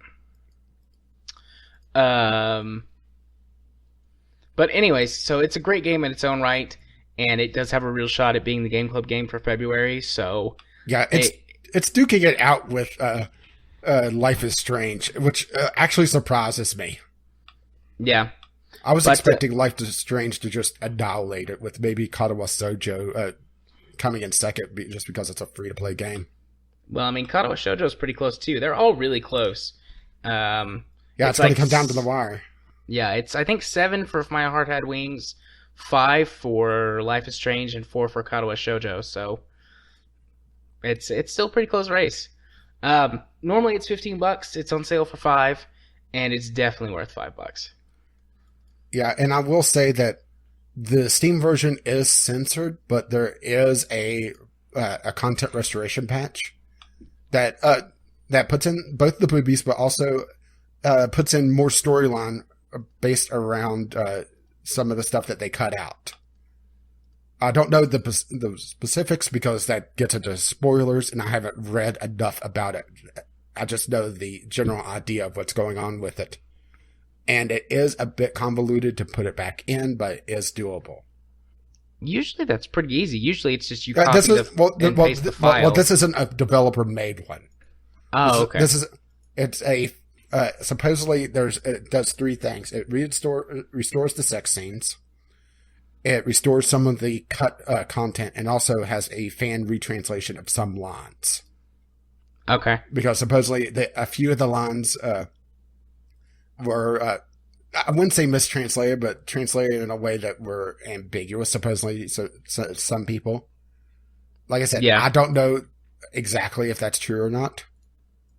So, and I'm not going to go look into it because that starts to get into spoiler territory. And I just went and double checked the current results of the Steam Game Club game, which you still have 2 weeks to vote on because we are playing FTL for the 31st, and that's when the polling closes. If My Heart Had Wings has 7 votes, Life is Strange has 5, and Katawa Sojo has 4. It is still neck and neck. Yep. And it's very exciting that things are this close. Mm-hmm. Personally, I hope If My Heart Had Wings wins, but Life is... I mean, all 3 of these games I want to play, but my personal favorite, or my personal pick would be If My Heart Had Wings, but I don't get to vote. I played through Katawa Sojo before, but I haven't voted it. I don't vote on these. So either Life is Strange or My Heart Has Wings is my choices on this. But Katawa Sojo, I'd still replay because it's been a long time since I played it. Yeah. Okay, well, those are our picks, which means that it is time for us to start wrapping up. And finally. Yeah. We're not going to make it to 2:30, but maybe by 2:45. Sorry. I blame myself. It's fine. I just might sleep through my supervision in the morning. I have to be there at 9.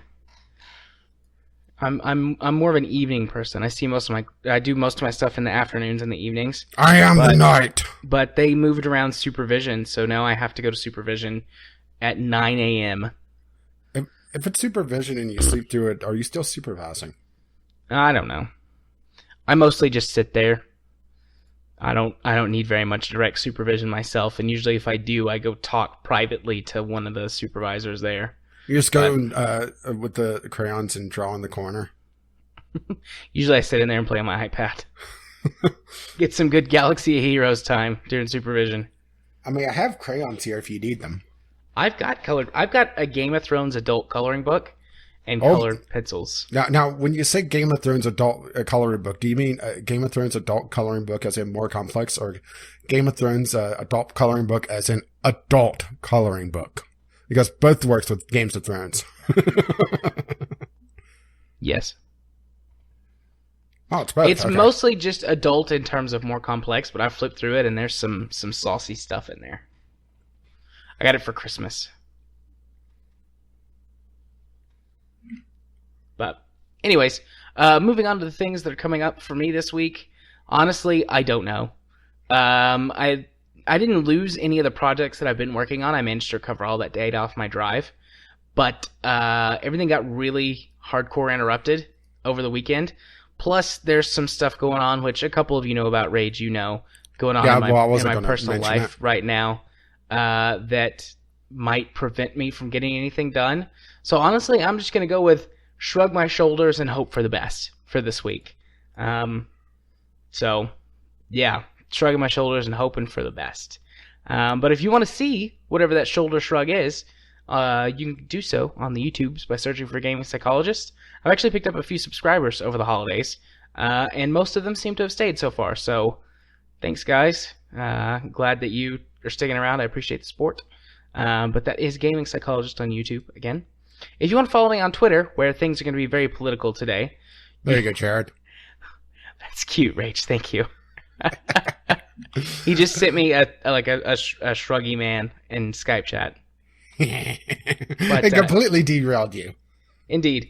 If you want to follow me on Twitch, or not on Twitch, on Twitter, it's your fault. Whether you can see me tweeting about all kinds of things, if you're listening to this on the day of release, they will be very political in nature. But, I tweet about all kinds of stuff.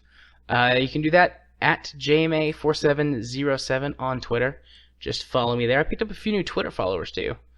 So, once again, thank you. If you want to watch me stream games on Twitch, or maybe even participate sometimes, you can do so over at twitch.tv/jarthur4707. I'm going to do a better job about posting tweets and things about them more. I think that helps. So, hopefully I'll see you there, or in our Discord channel, which we don't really ever mention, do we? We don't, but it's always in the show notes. Yeah, we do have a Discord channel. The link should be a permalink in the show notes. If for some reason it doesn't work, just send one of us a tweet or yeah, something. And if they add you on Steam. Yep, and you can add me on Steam. My Steam username is jarthur4707. I accept all Steam friends and hope that you guys are cool. I only made one new Steam friend over Christmas, but you know what? That's okay. That's one more friend to try and convince to come play games with us and join Discord. And if you wish to let them know exactly what episode you're coming from, the password for this week is bombastic. That's a good word. Not really. Well, I have to. I had to sneeze very bombastically. And obviously you were allergic to that word. That's a good word. Good word. Yeah, and I was thinking Nintendo. That was my inspiration for that. Nice. Bombastic. All right. Well, what about you, Rage? What are you doing this week? Well, I'm in my steady pattern right now, where everything is kind of set up, except for really Divinity Original Sin, because, that's the problem with collab stuff, is if you have a problem, it suddenly becomes my problem.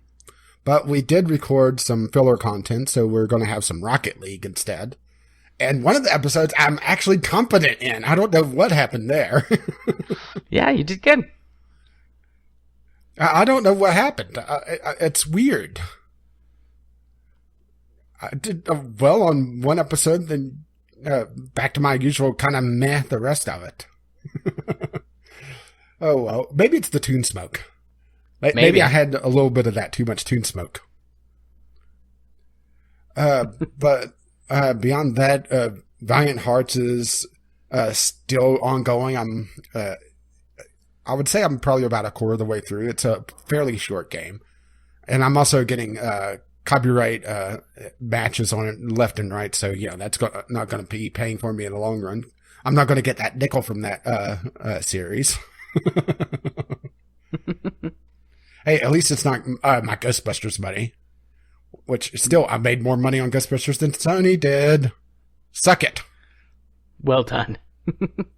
Oh, wait a minute. That's a sexist thing. I can't say that. Oh, well. Oh, well, I'm a terrible human being for not worshiping at the throne that is the female Ghostbusters. Because there was plenty of articles telling me that anyway. Yeah, that really crappy movie. Yeah. Why did they have to bring it was bad because it was bad, not just because there were girls in it. But how many times are we going to beat that dead horse? We've beat that horse more than the No Man's Sky horse. No, we haven't. Yes, we have. We definitely have. No, it's nowhere near what we've done to No Man's Sky. Granted, I have made fun of making more money than Sony has several times, but that's still funny to me. But let's see, and the Sunday Sampler finally got restarted. It's just, there wasn't anything interesting that came out the last several weeks. And going through my backlog was a chore, because it's just, the thing is, going through my stuff week by week, I'm looking at maybe 6 titles at most now. And I could look at them and say, okay, that looks decent enough, and pick it out. But looking back through actually getting close to a year's worth of review titles and trying to pick out something that's worth my time, it's a little daunting. So I decided the Sunday Sampler already is the series that I'm more willing to skip a week. So I'll skip a couple and just do a little bit of an older game that I recently got a review copy of to kind of warm back up for the release of the 2017 winter, which is always kind of throws me, because you think spring, summer, autumn, fall, or winter. But 2017 winter title releases. And of course, the podcast comes out on Fridays as well. And you can find all that over at Gaming with Caffeine Rage, or you can see me tweet with Gaming with CR. And you're being very quiet over there. I'm just listening. Well, I was a little worried that my connection dropped or something because you were being that quiet. Or that I fell asleep. Yeah. Well, no. If you fell asleep, I would hear snoring. You'd probably hear me bonk my head on the mic. Hear a bonk, spring, fuck. Which is also the alternate title for this episode. Bonk, spring, fuck. You can use that one for your YouTube channel if you want. But Gaming with CR is my Twitter, and I'm gonna try not to be political in that one because I have a feeling there's going to be enough of the shit going around. Let's put it this way: there was this thing come out. Yes, I know I'm derailing, and Jared's like, "Oh God, just let me go." I'm just gonna leave the call. You can send me your file when you're done. There was a thing come out that Twitter's been going back and forth on banning Trump, and I kind of want to see them ban Trump just to see the shitstorm. But at the same time, I kind of don't want them to ban him because it's an unfiltered thing coming directly from him. Yeah, and it's just going to be ammunition for 2020. So it's going to be glorious next week. And not for any of the good reasons. The best reasons. We have the best reasons. And they're going to be huge. So time to do the outro stuff? Indeed. Take us out. Here. Yeah, I'm actually lost it on. We have so many links here that's screwed up my thing here. Where is it actually? Am I just take going your time. past it? I'll just take a nap. Okay, there it is. Sorry. There's so many links that it actually scrolled past. Okay, well, you can find our RSS feed in our new home, vglpodcast.podbean.com. And hopefully we're picking up the people that were stuck on the old RSS feed once iTunes and Google Play does their things. And I'm still going to throw a shout out to the Internet Archive for putting up with us. One last time. What do you think? Sure. Go ahead. Yeah, thanks to the Internet Archive for supporting us for a year. If you wish to contact us, you could do so at vglpodcast@gmail.com or for your emails, letters, voicemails. They do not have to be voicemails, by the way. You can send text. We will stumble through them. We will mispronounce your name. We will give you inadvertent nicknames because of it. Or your gaming-related topics, or just tweet us, VGL Podcast. Our Patreon is patreon.com/VGL Podcast if you wish to help support the podcast and throw us some money. Our website is the old link here. It's vglpodcast.podbean.com. Once again, the RSS feed is at the top if you're using that. Our intro and outro music is On the Ground by Kevin McLeod, and you can find his work at Incompetech.com. And as Jared wakes up... No, sorry, I had something stuck in my throat. Oh my As always, as his lovely music starts to roll across my voice. Bye-bye now. See you next time. Bye-bye.